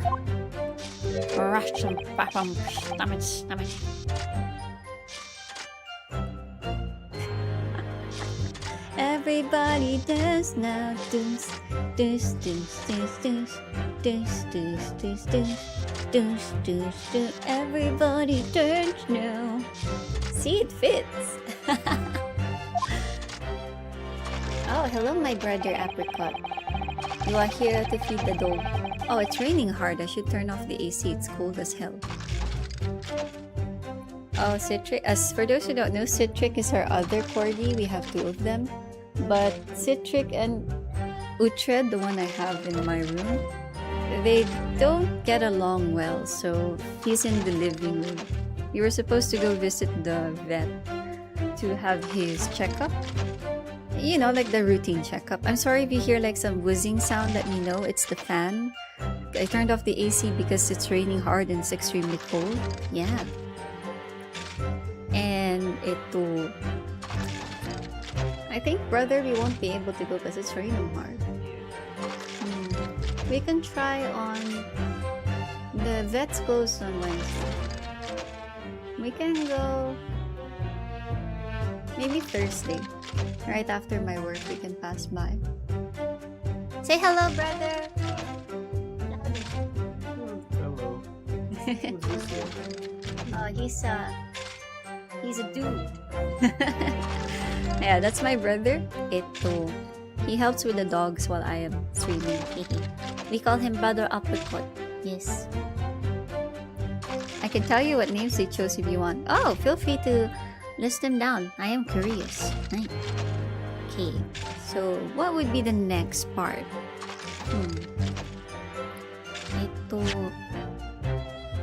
So he insists that it fell head first, right?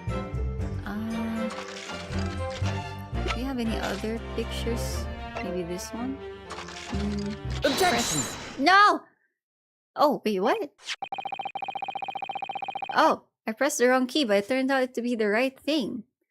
He was talking about they were talking about the explosion and the happening and all, so I thought maybe something with the blueprint, since the other photographs didn't really show anything else about the thingy. Then they mentioned the balloons, so I was like, balloons is on the blueprint. I was going to examine it first, but hey, luck strike today. Lady Luck is on our side, my bros. This is a diagram of the experimentation stage. and its surroundings. Dot dot dot dot dot dot. Nyaho. Animation. We know that somehow the birdcage appeared in mid-air before falling down in the crystal tower. Katong. A fall of about 30 feet or 9 meters. Wow. However, if you examine the diagram carefully, you'll see that there's no other possible location from which the birdcage could have fallen. The same distance of 30 feet. Ho ho. No!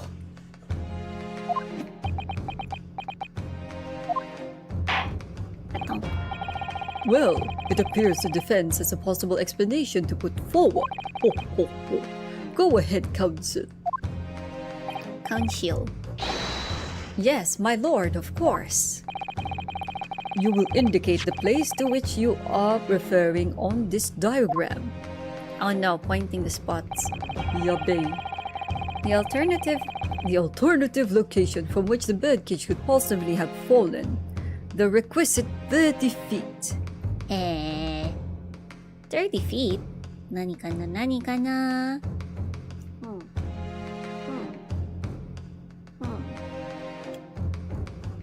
Ito.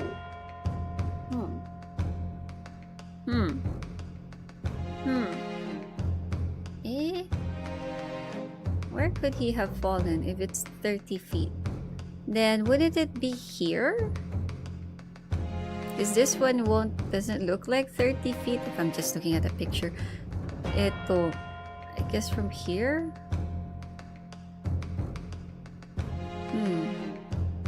I'm kinda,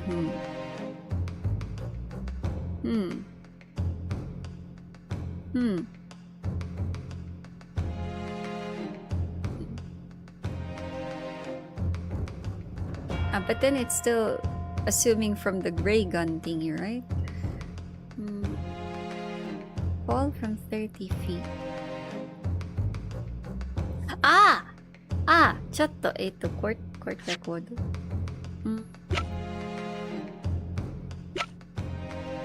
This one.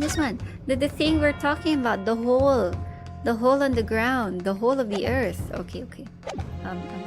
So here? Do I press here or just the whole thing? And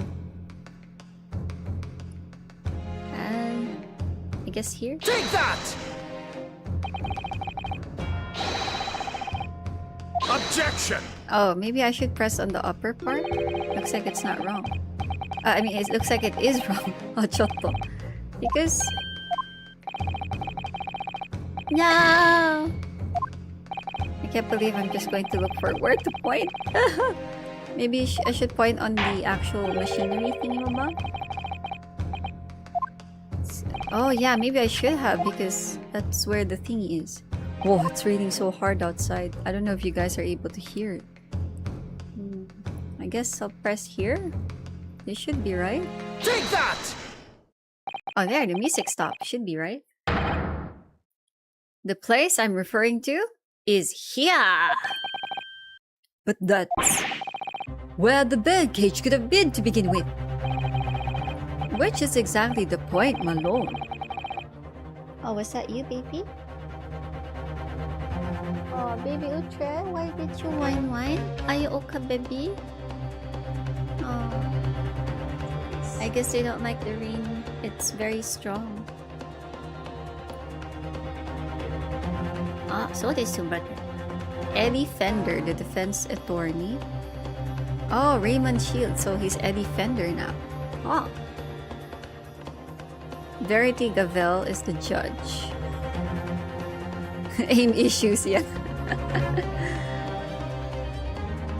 Who was Justine Courtney?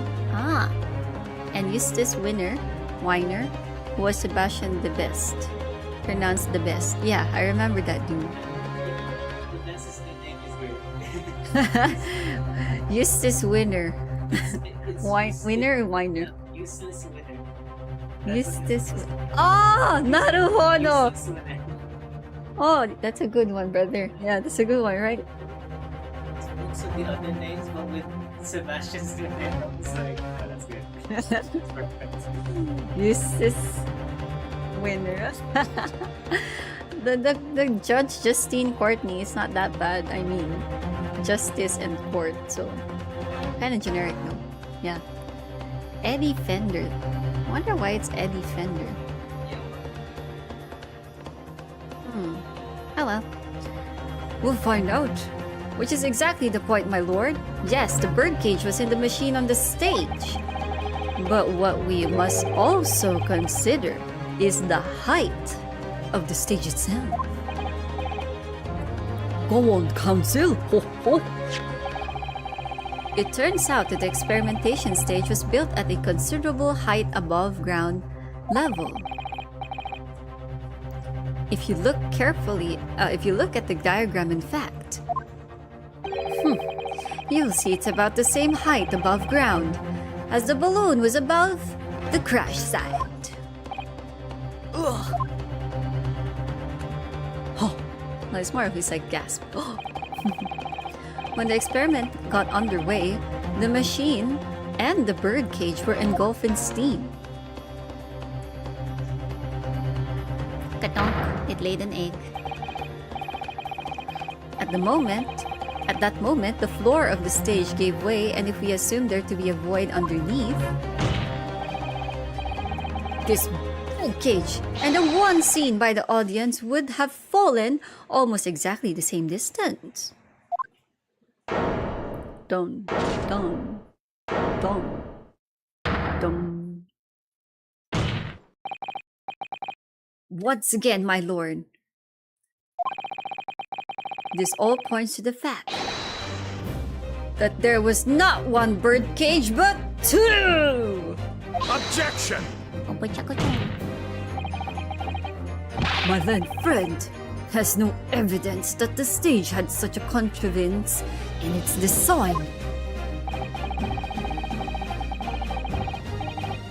Someone is responsible for the criminal destruction of the kinesis machine itself, it's true. However, the stage still stands.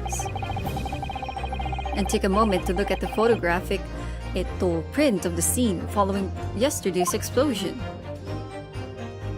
He is a defender. Eh? Oh!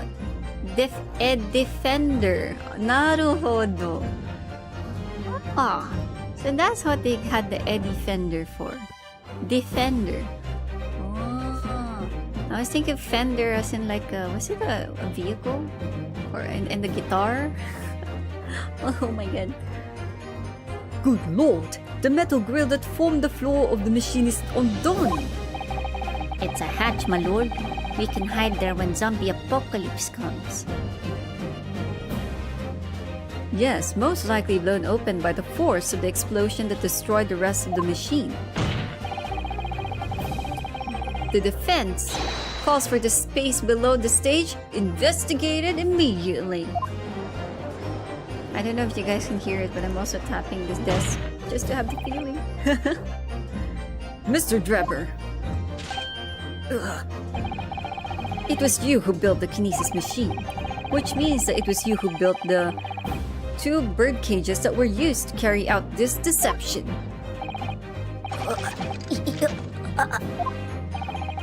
Whether Professor Harebrain's hypothesis is sound or not makes no difference, because it's construction of this machine that matters. A machine designed to take Mr. Asmon's life and lay the blame firmly at the professor's door, something that could only have been carried out by you! Oh, my voice cracked. I'm so sorry. I'm so sorry, Ryunosuke. By you, Mr. Enoch Drebber! Whoa. Thump thump. Grrr. Oh, he's sounding like Objection! Mr. What's his name?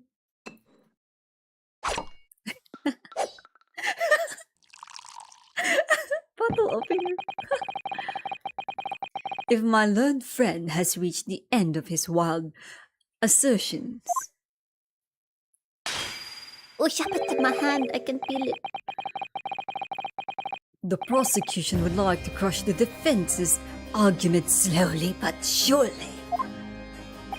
What? Your argument fails to hold water on two accounts. Two? Firstly, before and after the experiment, this witness went nowhere near the kinesis machine. Every relevant member of staff from the exhibition has attested to that.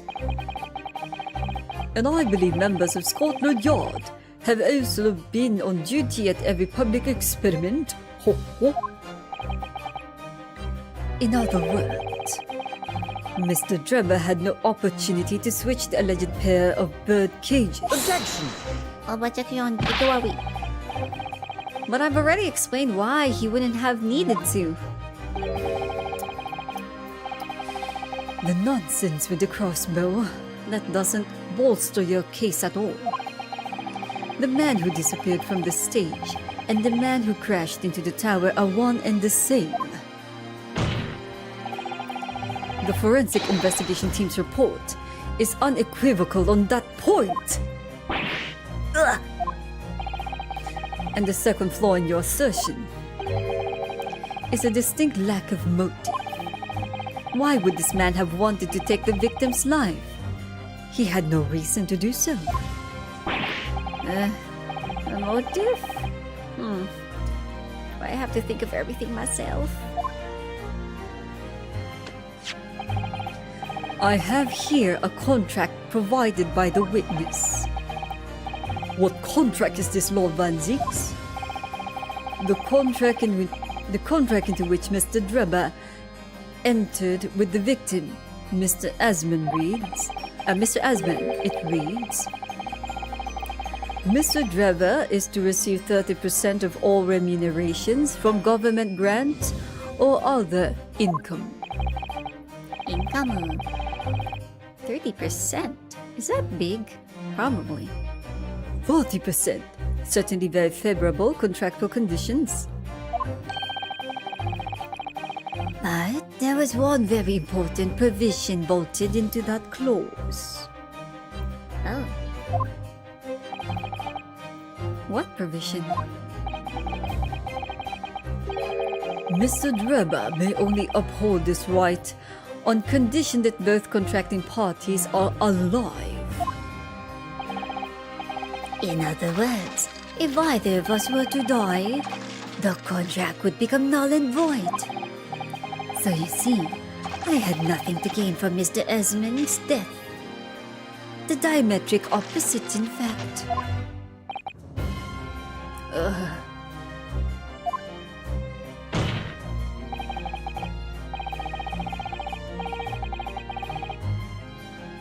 Oh, so this Nicole Swift, having the last name of Lloyd, her first name would probably be Tabitha or Tabby to form tabloid. Oh, true, that could be. Yeah, that could be.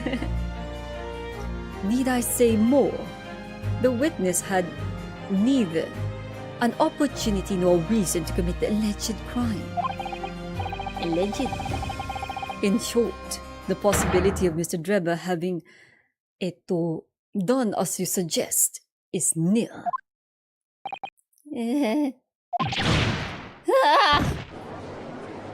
Kapel.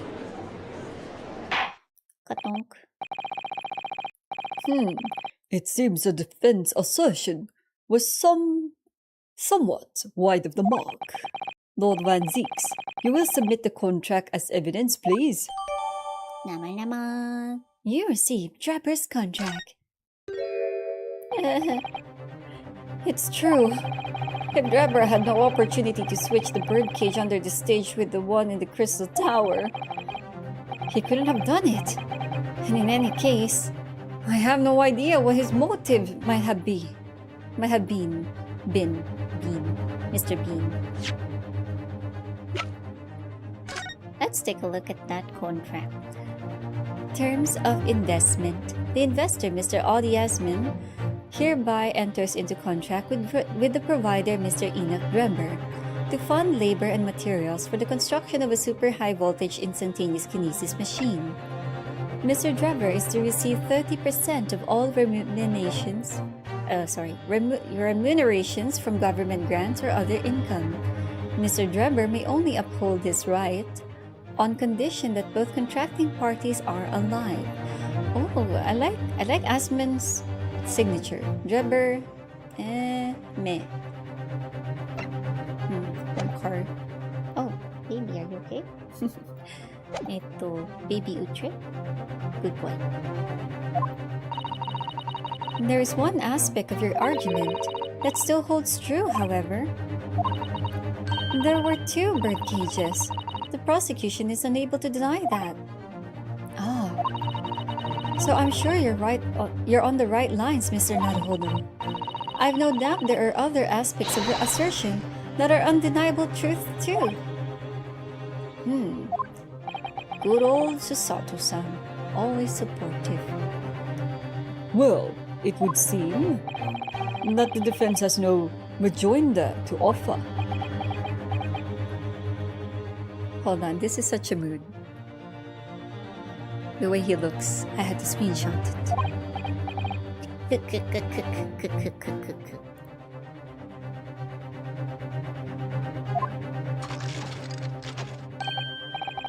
Well, I must say I'm a little surprised. I came here to testify? What the hell? What's a testify? A pie made out of... Testify about the machine I built, and instead my reputation is defiled. But the prosecution's counter has set the record straight, I think. It's impossible that I'm the culprit. Objection! Egeawi.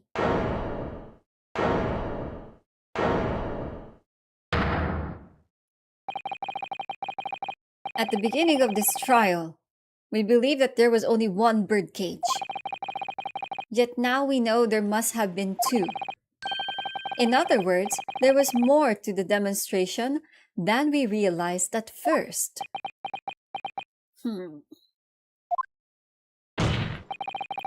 I think it's abundantly clear that the same applies to the culprit. Get to the point. The stage demonstration was constructed and set up in its entirety by you, Mr. Drebber. Therefore, it's inconceivable that you had no hand in the events that transpired. He looks so angry. So if circumstances mean it's impossible that you could have carried out the crime yourself, it points to the fact that someone else was involved. Someone else? Oh, counsel, are you suggesting? Yes, my lord. Mr. Drebber had an accomplice. Objection!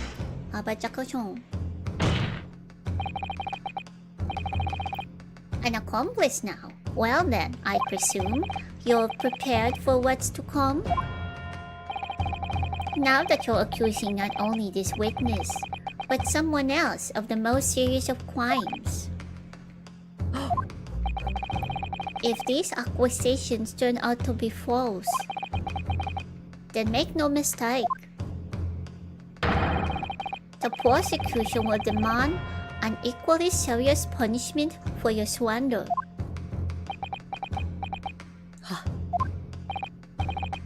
Well, counsel, do you intend to pursue this course and formally accuse another party of involvement in this matter?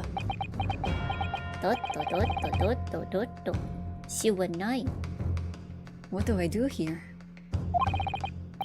At the moment, this is little more than a hunch in my part. I don't know for sure if Drebber had an accomplice or even if he really is the culprit here. Yeah, baby.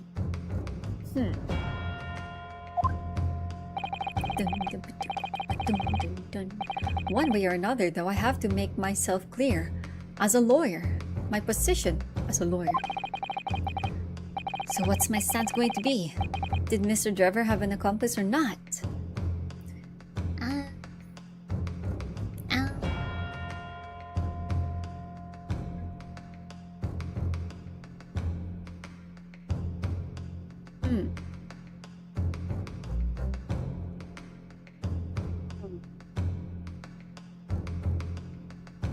Suzuku. What do you mean Suzuku? No.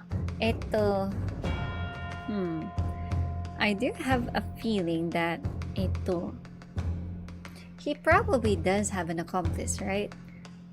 I mean, it's the only way that he can get this all through. But who?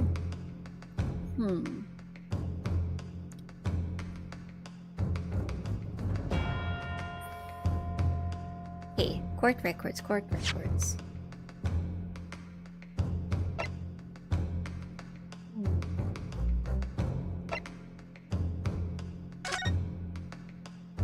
There's the wound. Those are the glass shards. So the glass shards we found definitely from there.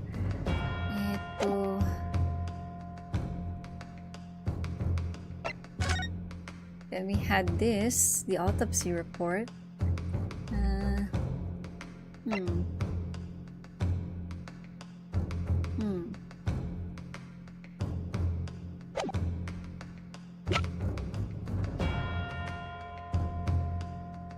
Who could she be? Well, I am. She? Maybe Courtney? I just don't know if she's the same Courtney in the Courtney Stevens one. Is that her perhaps? Maybe she married someone else or divorced, or is that her maiden name perhaps? Or is it a completely different Courtney? But then again,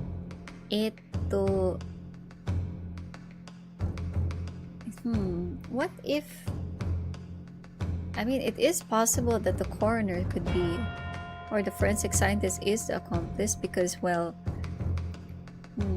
if we think about it, Drebber is sure of the cause of death, right? Everyone's insistent on it also since it's on the official report. But for his neck to be broken, honestly, based on how the cage looks like,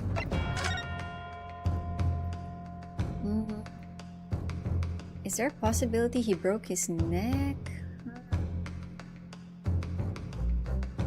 I guess, but at the same time, if it fell downward, at most maybe, upon impact you go something like, ooh, like when you get a car crash, like those kinds of scenes, you do have a force that pushes you forward, but people don't typically break their neck that way, right? And what was the purpose of the stab, if ever? I mean, between the stab and the neck, probably the stab was the thing that killed him, right? The broken neck most likely didn't. I mean, the broken neck could have also been done post-mortem after he died, right? Just to be, just to trick the forensic people on how he actually died. Maybe. Okay, you know what? We'll name Courtney for the reason that she's both on the forensic report, assuming the Courtney Stevens is her. So, and well, we do know they know each other, right? As well as Greg said, like that batch of people knew each other. So, wait.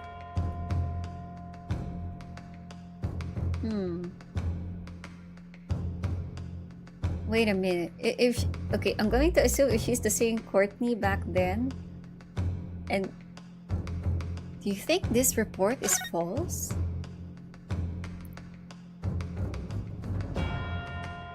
Do you think the professor actually never died? Oh, maybe the professor is also an accomplice. Whoever he is. She stabbed to accuse Hairbrain, I guess, but I mean, if they were staging the accident and they felt like that's the thing too. If they were staging the accident and they had a feeling that the broken neck would have killed the dude, they wouldn't have put extra effort to have him get stabbed, right? And that also proves that it means the broken neck wasn't fatal, or might not have happened, and that would be the reason for them to stab him, for him to actually go and die, right? So it's even possible he never had a broken neck. I'm going to I'm going to apply all my CSI, Law and Order, and all that other TV shows like that, and CIS. All those shows and true crime. It's post-mortem. So, that would mean Courtney lied. My God, our forensic scientist has lied. Okay. And if she lied on this case, what makes it... Well, that makes it possible that she lied on the professor's case. She let the professor live? And do you think... Wait a minute. If she let the professor live, then the reason that Drebber was able to witness the professor and he had a shovel, do you think they both were an accomplice, like to bail the professor out? Do you think all three of them were working together? Oh. Okay, my brain stopped working. Percent. Woof. Woof. Woof woof. The defense is ready to name Mr. Drebber's accomplice. Somehow the two bird cages must have been switched. Everything points to that. Yet according to the coroner's report, that's not a possibility. Ow, I slapped myself too hard. But that inconsistency itself is a clue. Counsel, My lord? you have received a stark warning already. If you are nevertheless determined, then I must now ask you to identify this alleged accomplice by name. Ho ho. He needs it for the naughty list. So your answer, please. Who do you claim to have been Mr. Drebber's accomplice? Courtney sis. Take that! They're also both white-haired. Wait, there's still music. Am I wrong? The name of the person in question is... What's wrong, my Nipponese friend? Surely fear doesn't bind your tongue now. It's a little late for that. Of course I'm afraid. After all, naming her in this capacity is definitely going to make waves. A lot of waves. I could very well turn every single person in the courtroom against me. Too early? Oh, I hope not. I'm sure it will be alright, Mr. Naruhodo. Thank you, Miss Osato. You're the only one that believes. The enemy always appears larger than life, but you'll appear exactly the same to the enemy. Oh, that's a nice one. That's a nice quote. Alright. Whew, here it goes. You've kept us waiting long enough. Your answer, counsel. No. The person who colluded with Mr. Drebber in order to carry out this wicked crime is Scotland Yard's coroner, Dr. Courtney Sith. What the blazes are you talking about? Dr. Sith. Ho, ho, ho. Well, I mean the name. She's in the dark side. She's a Sith. Ho. The head of the forensic investigation team and the coroner who conducted the autopsy on the victim? Ho. We know that there were two bird cages. So who could have carried out the switch to complete the illusion? The accident happened in front of a huge crowd of spectators, and the area was immensely sealed off.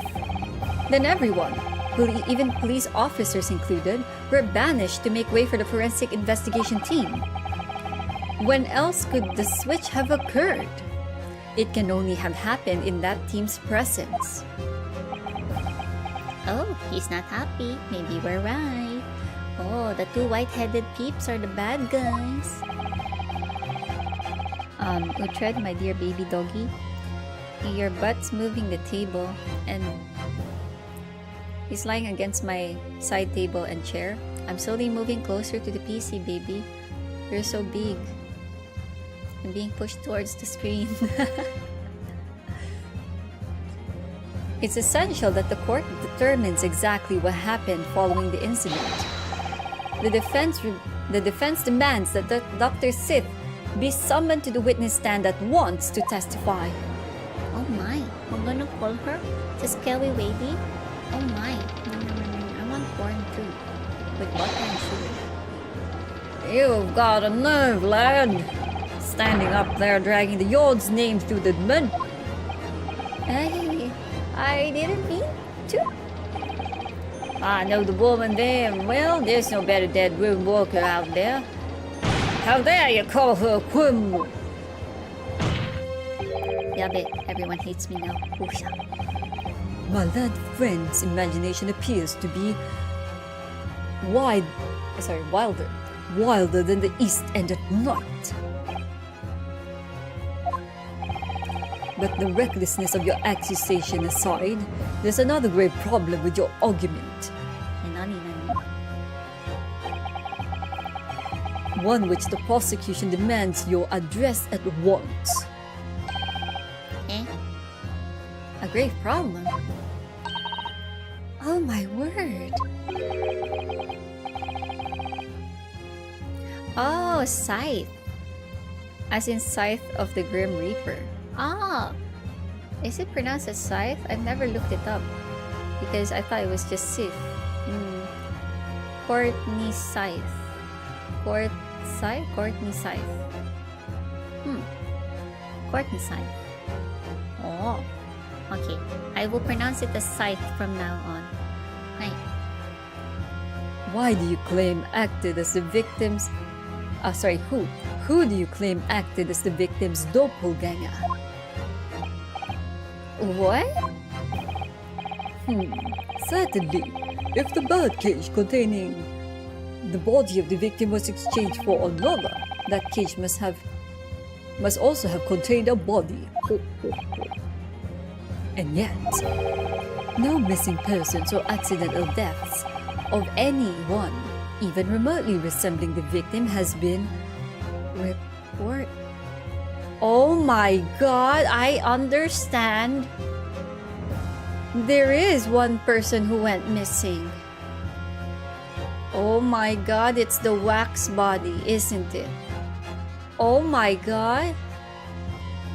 Oh my god, it's the wax body. Oh my god. Oh my god, wait! Oh, shucks, should I even say it? I'll say it. I guess, my dudes. If the wax body was used as a double, and the actual body was somewhere else, does that mean... Was Asman the professor? Because, I mean, you can't just put the wax body without the head, right? So... Oh my god! Oh my god! Oh my god! Oh my god! Okay, let's continue.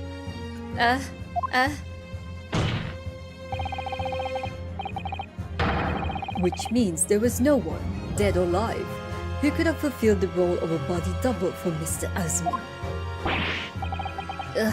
That's true. If my argument is that there were two bird cages, there must also have been one person inside. But I don't know if I got an answer to this yet, have I? What can I do to reveal how this body double stunt was achieved? Oh my god. Oh my god. Oh my god. Ito. We don't have the name, right, of the professor in the records. Hold on. Yeah, we don't, so we can't proceed with name someone. We don't have the wax body, but we do have the head. Can we present that one?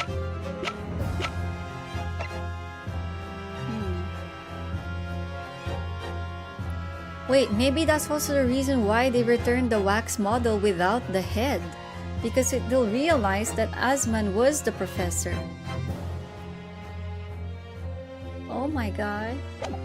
Oh my god. I'll present the head. Maybe that's the thing. We don't have the body, but we have the head. And it's the only thing we have that refers to the wax model. Very well. The defense will address my learned friend's concerns by presenting evidence that reveals the true nature of Mr. Asmon's body double. Good gracious! Evidence? Ho ho! I do hope this isn't filibustering counsel. Oh, it's that word. The court is expecting a name. The reason why I pointed out the filibustering is because in Philippine history, we have like el filibusterismo. So it reminded me of that word.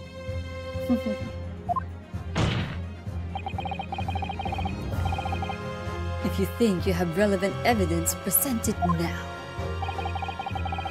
The body double and the birdcage were hiding inside the balloon that was afloat above the stage, which means that any witness would only have seen them from 60 feet away. So who was it that appeared out of that explosion some 18 meters above the spectators? Aha! The body double inside the birdcage was... Take that! We know that the victim, Mr. Asmon, was in the birdcage that was situated inside the kinesis machine on stage. And therefore, he couldn't have been inside the second birdcage. Instead, that contained something else. What's been described as a body double, which is what fell from the sky and crashed into the crystal tower. Yes, counsel. According to your somewhat elaborate version of events, ho ho.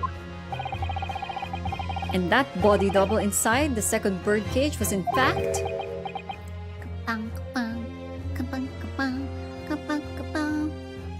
His face says it all. It's like his mind is talking to him. Are you sure about this? Are you ready to be sent back to Japan? Are you sure? Are we gonna be in jail for this one? Are we gonna get sued this time? Oh well, there's nothing to do. YOLO. It's alright, Mr. Naruhodo. You're ready for this. You're ready for this. Just steel yourself and come out with it. Thank you, Mrs. Ando.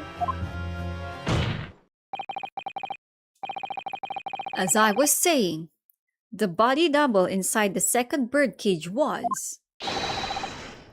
As unbelievable as it may seem, that thing there. Whoa, they brought it to court.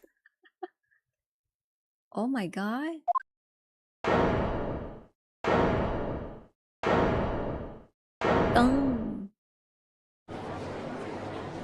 Whoa, he's reaching. Objection!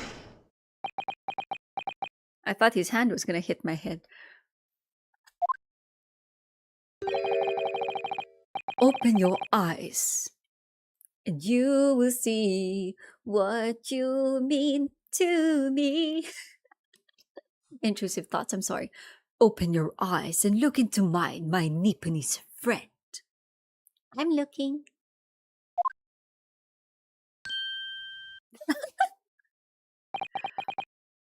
Now tell me, what are you playing at? Stand firm now, Yosuke. This is the time to show your Japanese spirit. As the court will observe, this is a waxwork model. A model, in fact, of an infamous London murderer from 10 years ago, the Professor, who had 3 children that was made inorganically by mixing sugar, spice, and everything nice, and then he accidentally spilled chemical X. And thus, the Powerpuff Girls were born with their ultra superpowers. I forgot that part. Blossom, Bubbles, and Buttercup have dedicated their lives in fighting crime and the forces of evil. I forgot if that's the exact wording. It's been so many long years. Objection! You started by indicting the leader of the forensic investigation team as an accomplice in this crime. And now you've moved on to indicting waxwork? Yes. That's about the size of it. But why? And why this waxwork? Oh my god. Asman is the professor, isn't he?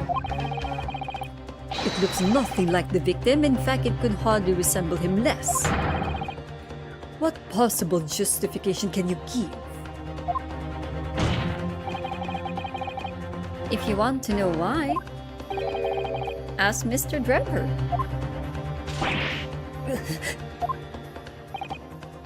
What? Just days before Professor Hairbrain performed his public demonstration, Mr. Drebber abducted this model from Madame Two-Spells. Did you say abducted? Oh? And 2 days after the incident at the Great Exhibition, he returned it to the museum. Then the timing. Is this true, Mr. Drebber?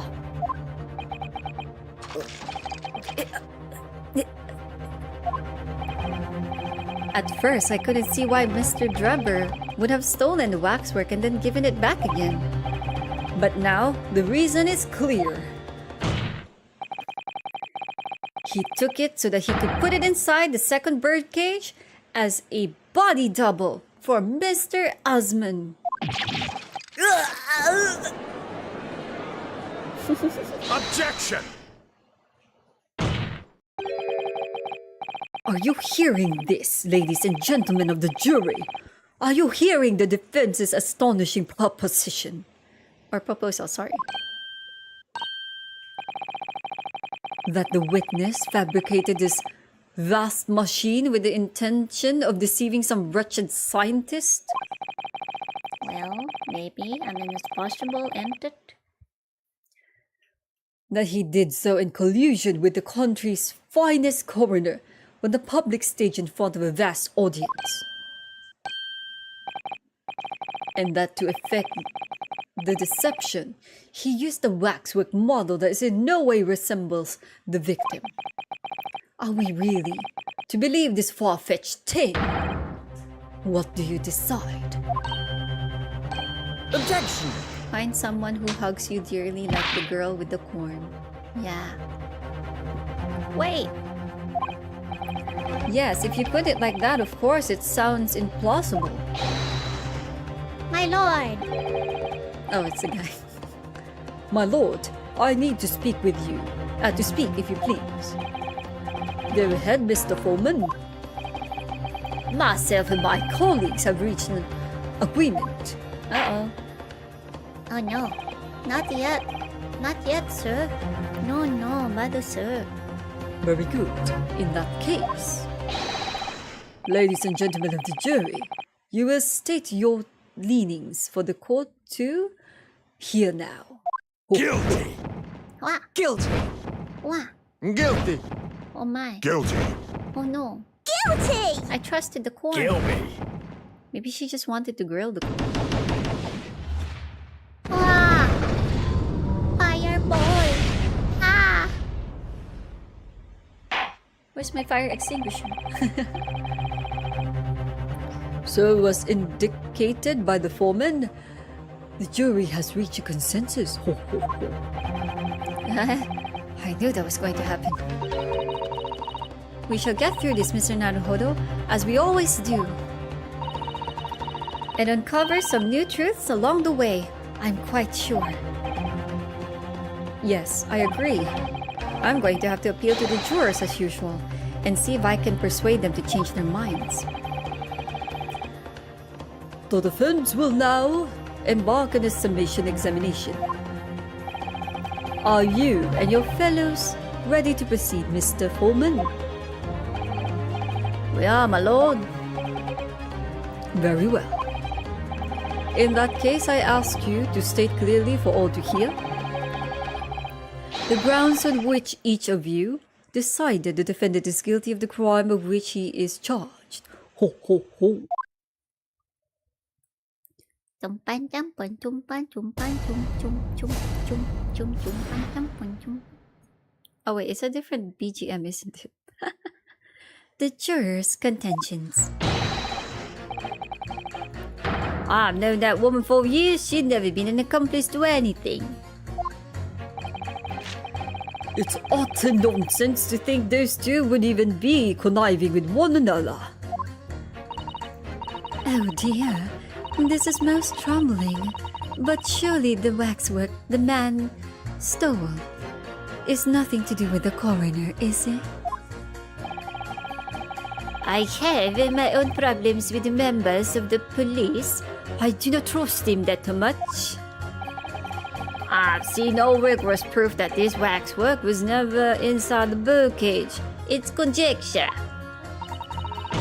Accusing someone without right evidence is not a proper job, is it? I won't have it. Can I have the corn then? Give corn.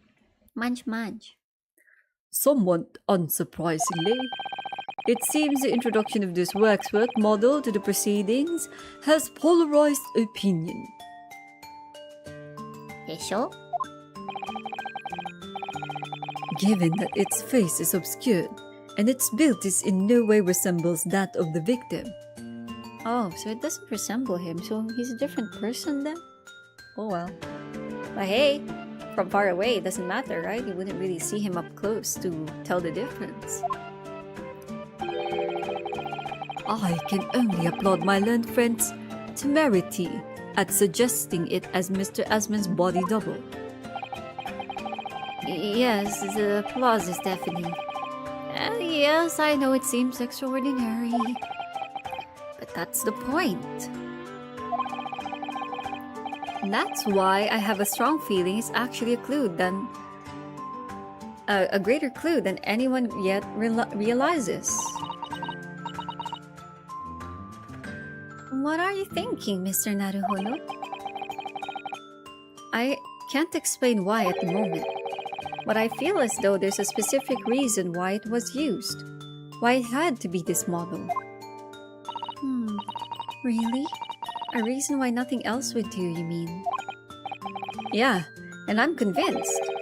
It's something far more significant than whether or not the model looked like the victim. Well, if that's the case, we must prevent the trial from ending prematurely at all costs. Yeah, agreed. Ooh, I have to find a way out of this. If you're ready, counsel, you may proceed with the submission examination. Ho ho. Yes, my lord. My lord. My lord. Greetings, my lord. I have news to give you. Alright, the defense's rebuttal. Let's press every single one. Hold it! The order of things seems to have changed around here for some reason. I'm a copper lad. It's copper's discretion to bend the rules sometimes we must. When needs. Oh, when needed, huh? What's wrong with that? Where do I start? I've been working at the yard for 40 odd years. That's even more than I thought. Right. We've only had a metropolitan police service in town for 70 years, you know? Of course, times have changed. The public didn't trust coppers back when I started. It was rough. We had to fight crime and we had to fight to win the public's trust as well, and we win. We did. Forensic science was in its infancy too, even more than it is now, and she spearheaded the revolution. Dr. Scythe. You mean? Keep forgetting those ending words. That's right, about 10 years ago it was, when I was still a youngish Bobby on the beat. That's when she started making a name for herself as a top-class coroner. And now look at her, head of the forensics investigation team, and a woman no less. No cuphead. I'm drinking cuphead at the moment also. It's iced coffee on a cold, rainy day. It's like when you eat ice cream when it's cold and drink coffee when it's hot in the Philippines. Yeah.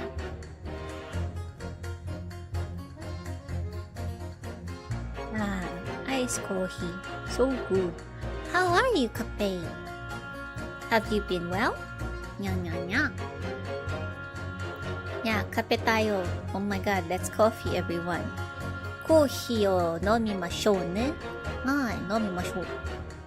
That's drunk. Well, you all hear me complaining. It's what we all dreamt of back then, I tell ya. Could you tell me without holding that gun in the air? We were all out to uphold justice, Leia. Full of them, we were. Full of them. Oh, you're chilling. Wow. Arigato. Hopefully, I'm not too intrusive on your day. Hi. My thoughts are intrusive, but I hope me, myself, and I is not.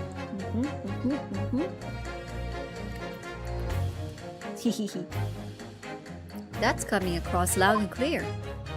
Claire! Speak to me. Speak to me, sir. Don't put newspaper on front. Hold it!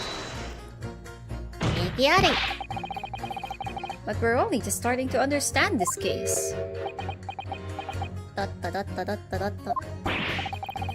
What are you reading there, sir?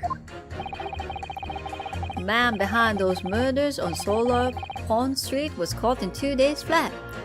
That's real policing for you. That's really not relevant to this case, is it? You're wrong there. Because it was Dr. Scythe in charge of examining the bodies. And it was evidence arising from her work that led to the arrest of the scoundrel responsible. Oh. That's right. Oh, that woman is at the forensics of this country's forefront. I keep saying the wrong words. Nanikure. That woman's at the forefront of this country's fight against crime. The idea that she's somehow involved in this murder or in this murky business is a load of old tosh. I thought it was up to me to press the jurors, not the other way around. They're pressing me. Stop. Oh yes, madame, I am listening. A fine lady must be listened to, of course. But please, look at the rational side of things, madame. Look into my eyes. Hold it! Why would you assume that? Well, quite simply because that unsettling swindler has no relationship with the woman, does he? True. As it stands, we don't know of any connection. Oh gosh, but it would be delightfully romantic if they were somehow to have a mutual interest in the waxwork. Romantic? A woman of society such as myself views everything in terms of relationships, you know. Well, you learn something new every day, even if you don't want to. One might wonder about the possible relationship between the defendant and this coroner woman. Or perhaps between the defendant and the handsome prosecutor just there. This woman may be more astute than I've been giving her credit for. If that's the woman's stance, then perhaps demonstrating some connection between the waxwork and Dr. Scythe would be enough. Yes, I agree. As soon as we have even a whiff of a connection, she'll be the first to know. Ah, she's the lady we gotta present the old case to, isn't she? Isn't she?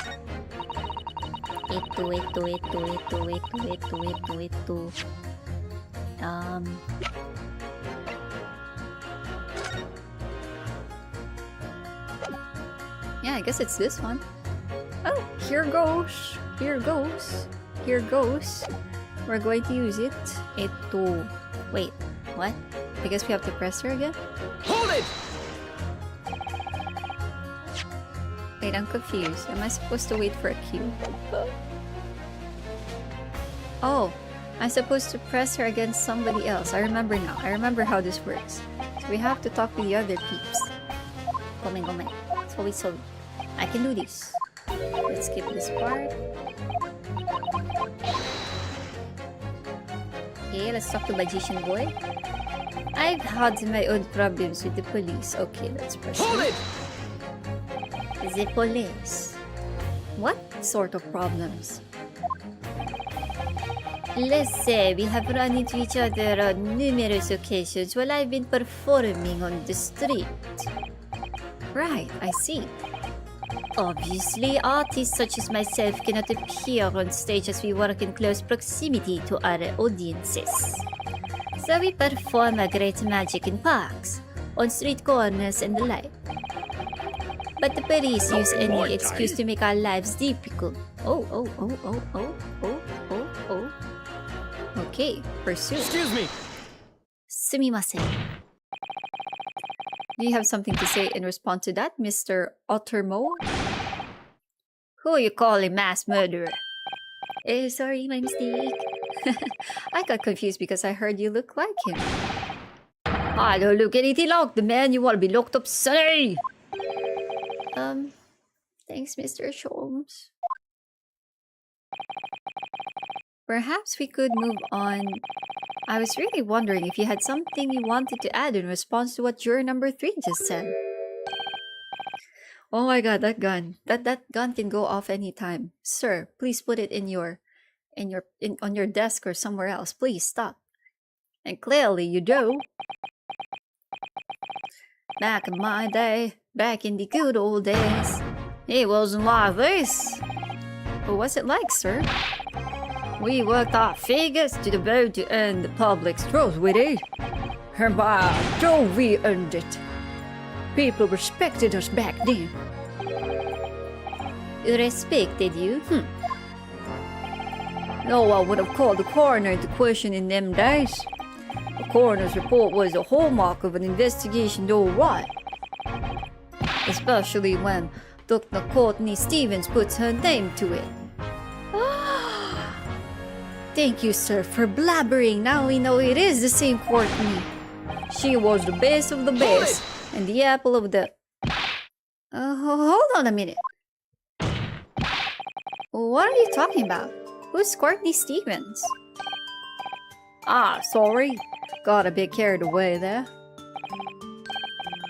Stevens is Dr. Sith's maiden name. Scythe. Dr. Scythe's maiden name. Her maiden name? So that was before she was married. Of course, yes, certainly. It's Scythe now, isn't it? Stevens. I'm sure I've seen that name somewhere recently. Anyway, the point is, those were the great days of policing. Not like now. Sorry to interrupt, sir. But do you think you could change your statement to include that name? Well, yeah, I don't see why not.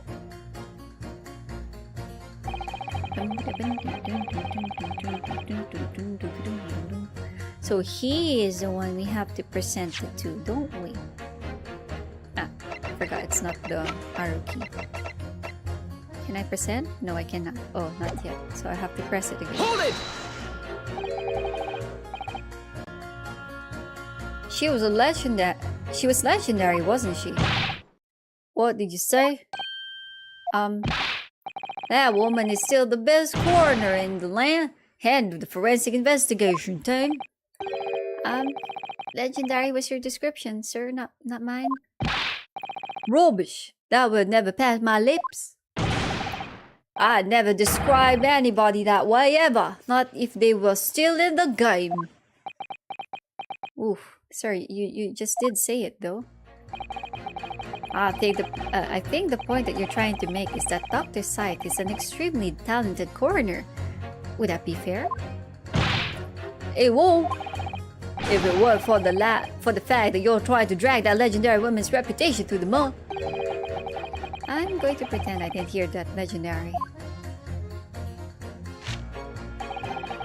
Alright, okay, so if she is... Oh, naruhodo. So we pit this lady for the connection thingamabob with the dude who told us about it. Objection! OBJECTION! Those two statements clearly contradict each other. Oh no, did I get it wrong? Good gracious! To whose statement do you refer, Kimson? Oh, it's correct. There's no music. So, juror number 2. Oh gosh, me? What can I do for you? I presume that you heard what juror number 6 said in his statement. It's brought to light the maiden name of the coroner, Dr. Scythe, which in turn has revealed a connection that wasn't apparent before. Well, naturally, as a woman of society, I find such connections and relationships irresistible. But oh golly, I'm afraid I failed to see what you mean. Dr. Scythe's maiden name is Stevens. And through that name, the coroner is very definitely linked to the waxwork of the killer. The defense has evidence to prove it. My goodness, evidence you say. How utterly enthralling. Counsel, the court cannot overlook that last remark. I very much hope there is substance to your claim. Of course, my lord. I would ask the court to look at this. The evidence that clearly links Dr. Scythe, whatever, to the mass murderer known as the Professor. There we go. Ito. Take that! I have here a certain autopsy report from 10 years ago. A 10-year-old autopsy report? What relevance does that have? It is, of course, from the autopsy of the person portrayed in the waxwork, the killer known as the Professor.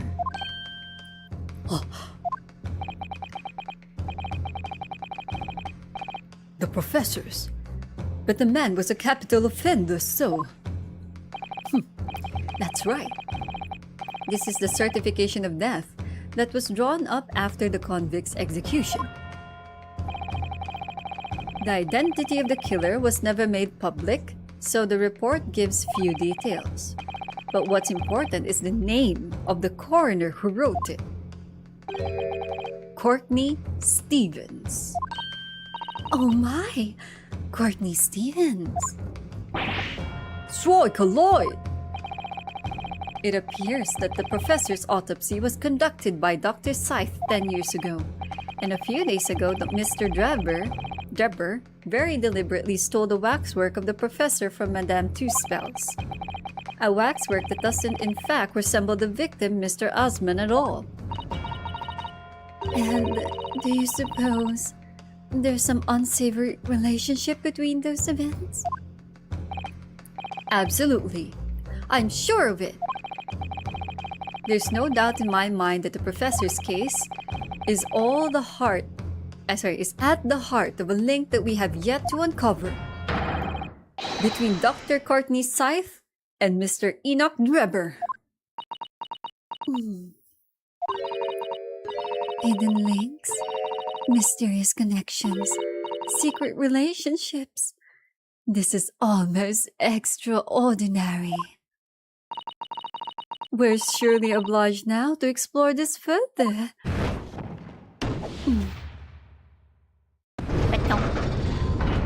We got the lady.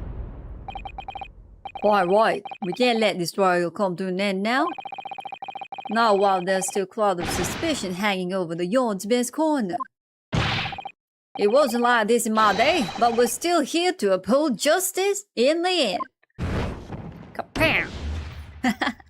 God damn it. She probably is a woman of true crime. Okay, so we got 2 of those. Right. We haven't pressed on this guy and the 5th juror, the little girl. So let's press on them. Hold it! But you claim the whole instantaneous kinesis demonstration was a trick. That I did, but there's more than one way to pull a rabbit out of a hat, isn't there? Sorry? I grant you, given that this cage appeared from amidst an explosion, there had been no need to use a real person. But if a waxwork had been used, the culprit could at least have had the decency to make it look like the victim. They're becoming not British, it's becoming... I don't know what accent I'm pulling anymore. I'm not sure exactly how much criminals are governed by decency. The point is, if you're going to make a claim about a waxwork being being inside the cage, you used to give us some evidence. Without that, it's just not science. I suppose we should expect nothing less than a logical argument from a fellow of the Royal Society. But that perhaps means his mind could be changed if we manage to present suitable evidence. Evidence that the professor's waxwork was inside that bird cage. Can I produce that?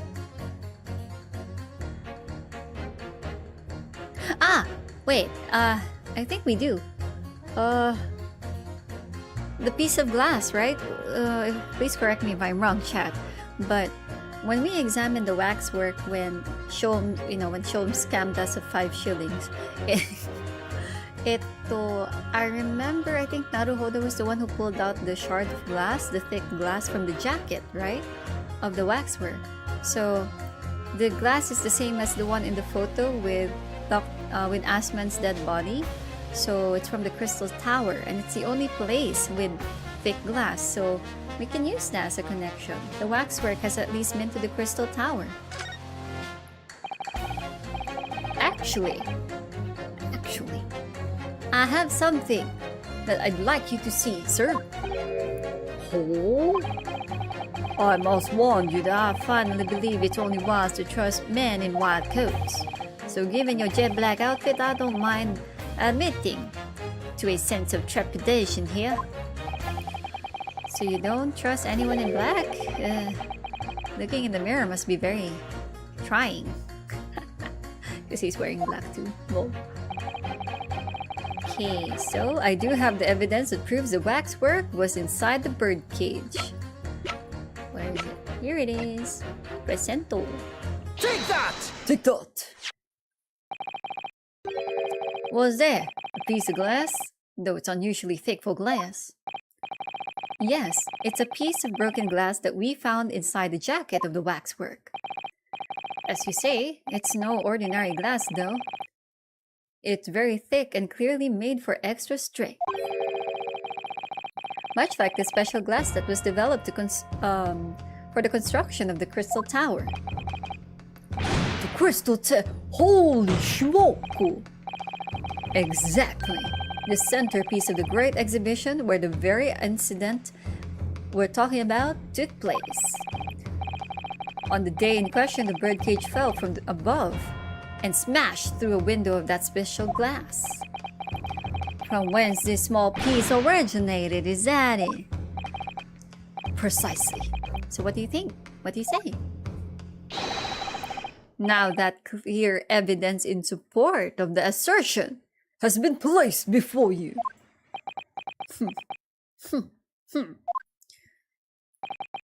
Well, as I said, I only trust men in white coats as a rule. However, when the reasoning is sound, it's fair to say color shouldn't come into it. In light of what you've shown me here, yes, I feel obliged to change my position on the matter. In that case, juror number 4, you will amend your statement now, please. Ho, ho, ho. The presence of that piece of glass leaves me in a little doubt that the waxwork was indeed inside the bird cage. Soka.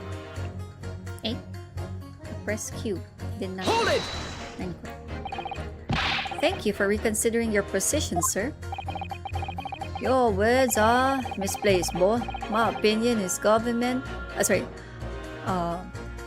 by logic and science and nothing else. Yes, science is where you should direct your words of gratitude.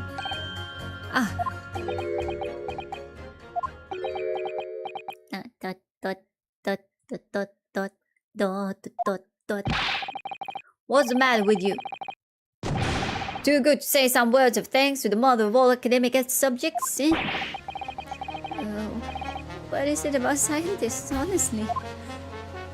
Les coucou, les coucou, les coucou bud. And the little girl? Hold it! I've got to ask, why you have brought that corn into court with you?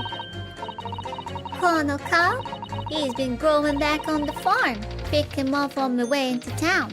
He's a proper nibbler, you see? Yes, the nibbling seems to be taking quite a while. Maybe it could wait until the trial... after the trial? Oh, I don't like the sound of that. You need colonels at times like this. Kernels? Oh, she's using colonels because it's pronounced as kernel, which is like kernel of a corn. Naruhodo. Pun intended. Colonel. Colonel. Whenever I'm summoned big to decide, the colonels always point me in the right direction, see? You're talking about your cob of corn?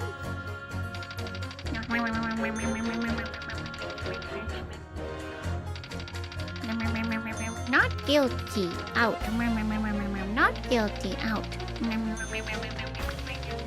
Not guilty. Out.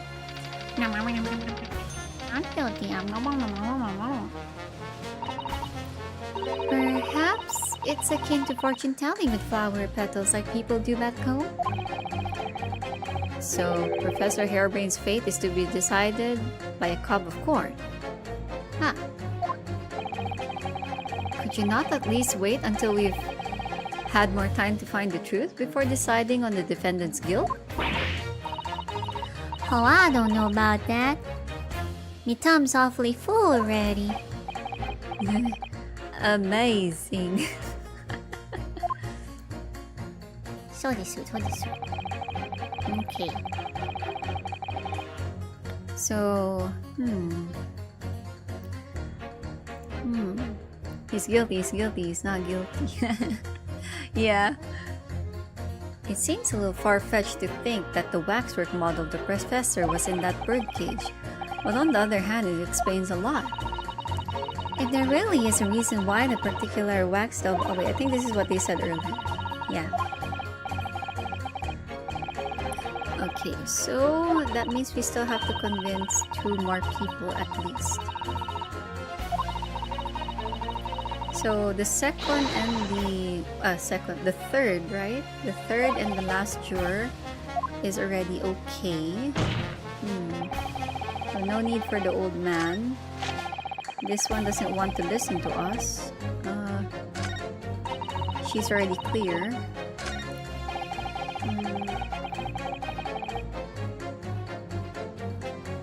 This one's the one that made us change the mind of the 2. And then it's inside that. Jesus our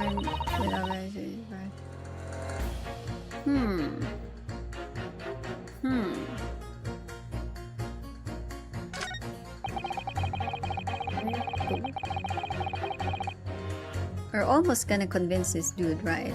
Almost.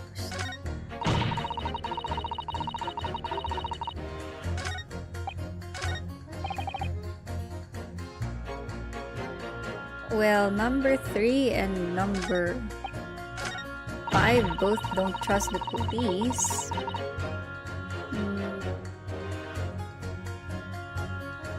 I guess there's obviously the evidences.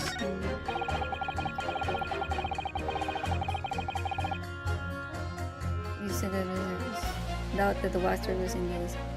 So he somewhat thinks that the birdcage, the guy with the waxwork was in the birdcage. And the glass is evidence, and this one's thinking I don't have evidence, so maybe these 2? Because it has nothing to do with the third, I think. And the first dude just wants the newspaper, so I guess we can try. What it is? Objection! Oh, that's right, there's no music. The 2 statements clearly contradict each other. Good gracious! Bloody hell! Whose statements do you refer to, Consul? If you could put down your corn for a moment, juror number 5. Oh, do you mean me? You've pointed out that it's wrong to make an accusation without evidence. But the accusation that the waxwork model was inside the second birdcage on the day in question is not without supporting evidence, as the defense demonstrated to the jurors sitting beside you. Oh, is that right? Would it be fair to say you didn't follow the argument? I don't understand much besides Colonel Cobb, to be honest. Damn. Cob of Fortune. Of course you don't.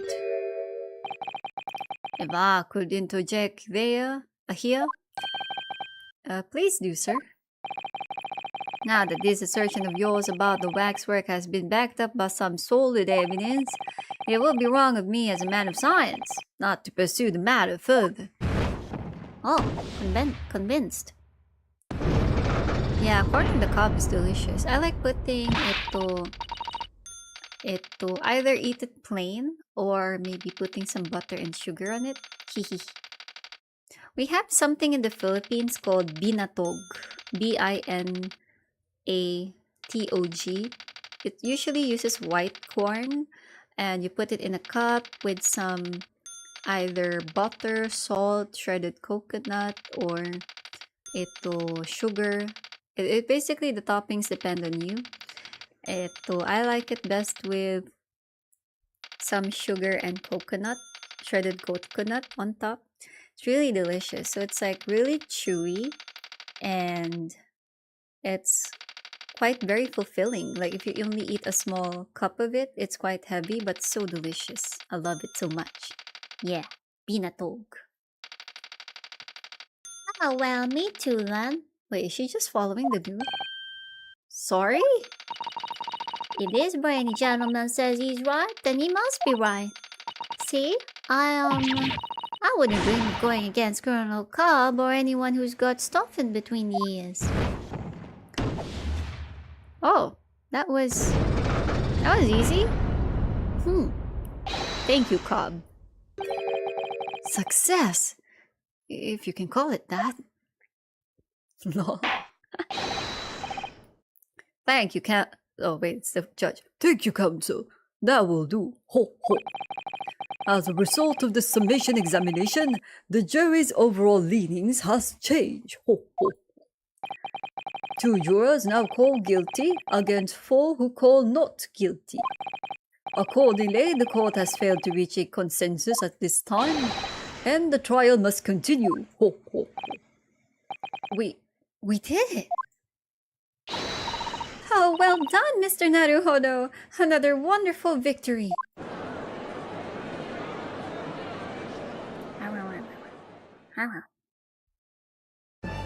Oh, your sister-in-law's from the Philippines. Cool. What kind of foods have you tried?